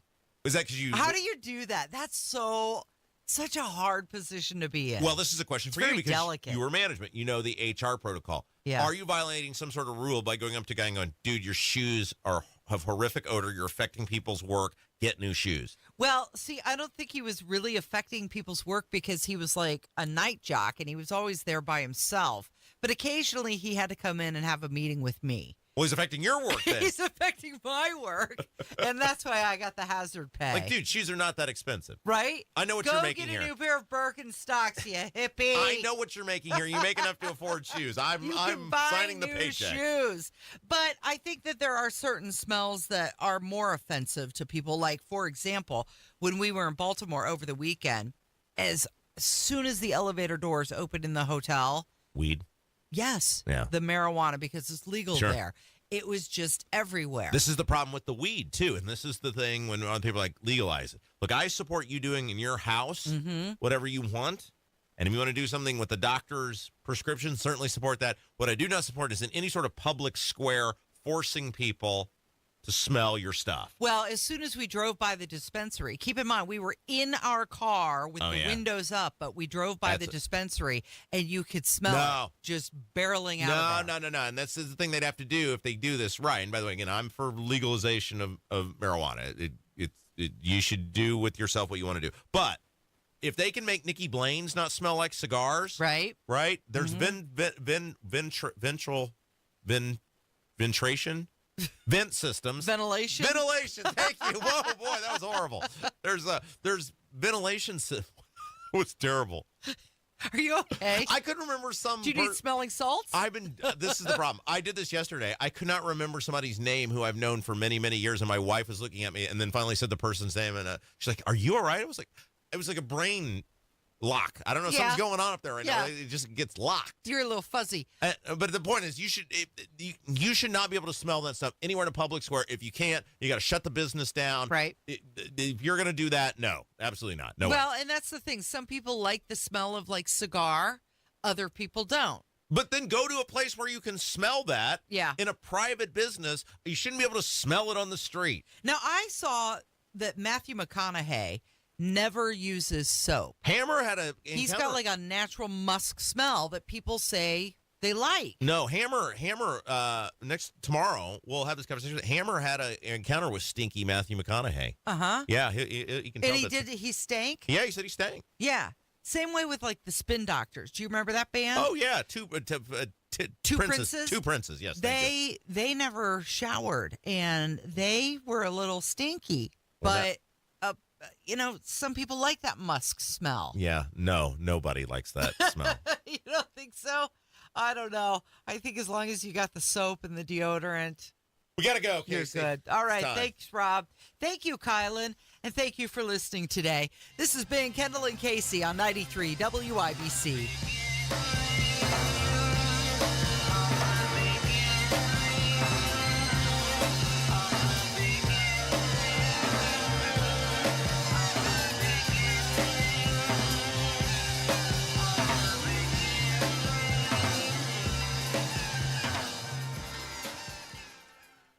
Coming up on Tony Katz today, what is the SCOTUS doing and what are these tariffs doing to the economy? That's after the news at noon on 93 WIBC. Attention. If you suffer from consistent pain in your joints caused by arthritis, overuse, or injury, you may be a candidate for a revolutionary therapy that could revitalize damaged tissue. This approach can provide long-lasting relief from pain in your knees, shoulders, hips, and other joints with no surgery, no drugs, and no downtime. To find out if you're a viable candidate, you may request a free consultation from QC Kinetics by calling 463-251-1912. Instead of masking the symptoms, it goes to the root of the problem to resolve it at its source. Already used by thousands of satisfied patients nationwide, this joint pain therapy is available right now to the public, but only for qualified candidates. Again, to find out if you're a viable candidate for this therapy, you may request a free consultation by calling QC Kinetics at 463-251-1912.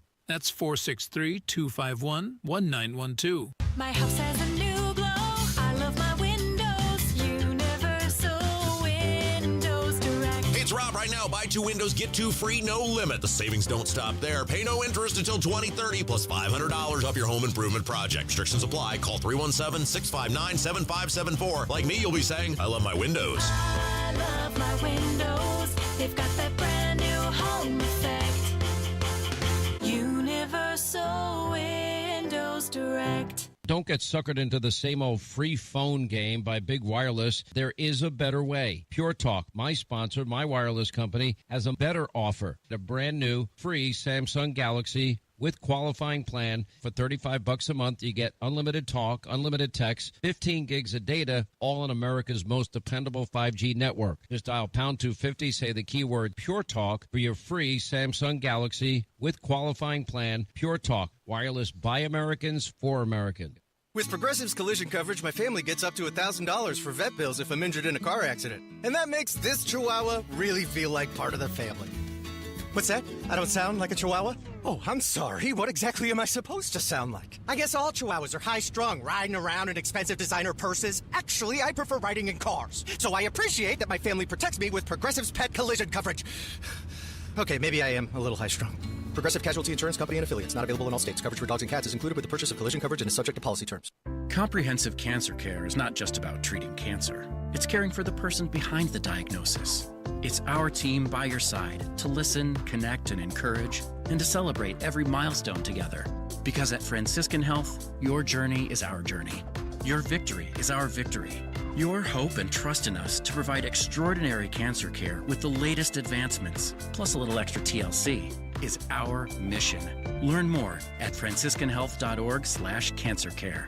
Make this your year. Looking for a new career in the high-demand fields of IT, cybersecurity, and AI? Attend classes live, online, or on campus. Go to mycomputercareer.edu and take the free career evaluation today. Financial aid is available to those who qualify. What if the next time you painted your home was the last time you painted your home? Our Rhino Shield has been on for 8 years. Rhino Shield. Call 888-RHINO-41. Don't paint, don't vinyl. Go Rhino. Premier Deck Coating, the ultimate deck protection. Who are they? Well, they're a sister company of Rhino Shield, and Premier Deck Coating is the product you need if you're tired of applying the same old stain and paint every couple of years to your deck. It's Terry, Stacy, and David and I have a deck that's probably 25 years old. The countless hours and the money that we spend on maintaining that deck never ends. And then we heard about Premier Deck Coating. Family-owned, based right here in Indy, and they are going to completely transform our deck with their special formulated product, which repels moisture,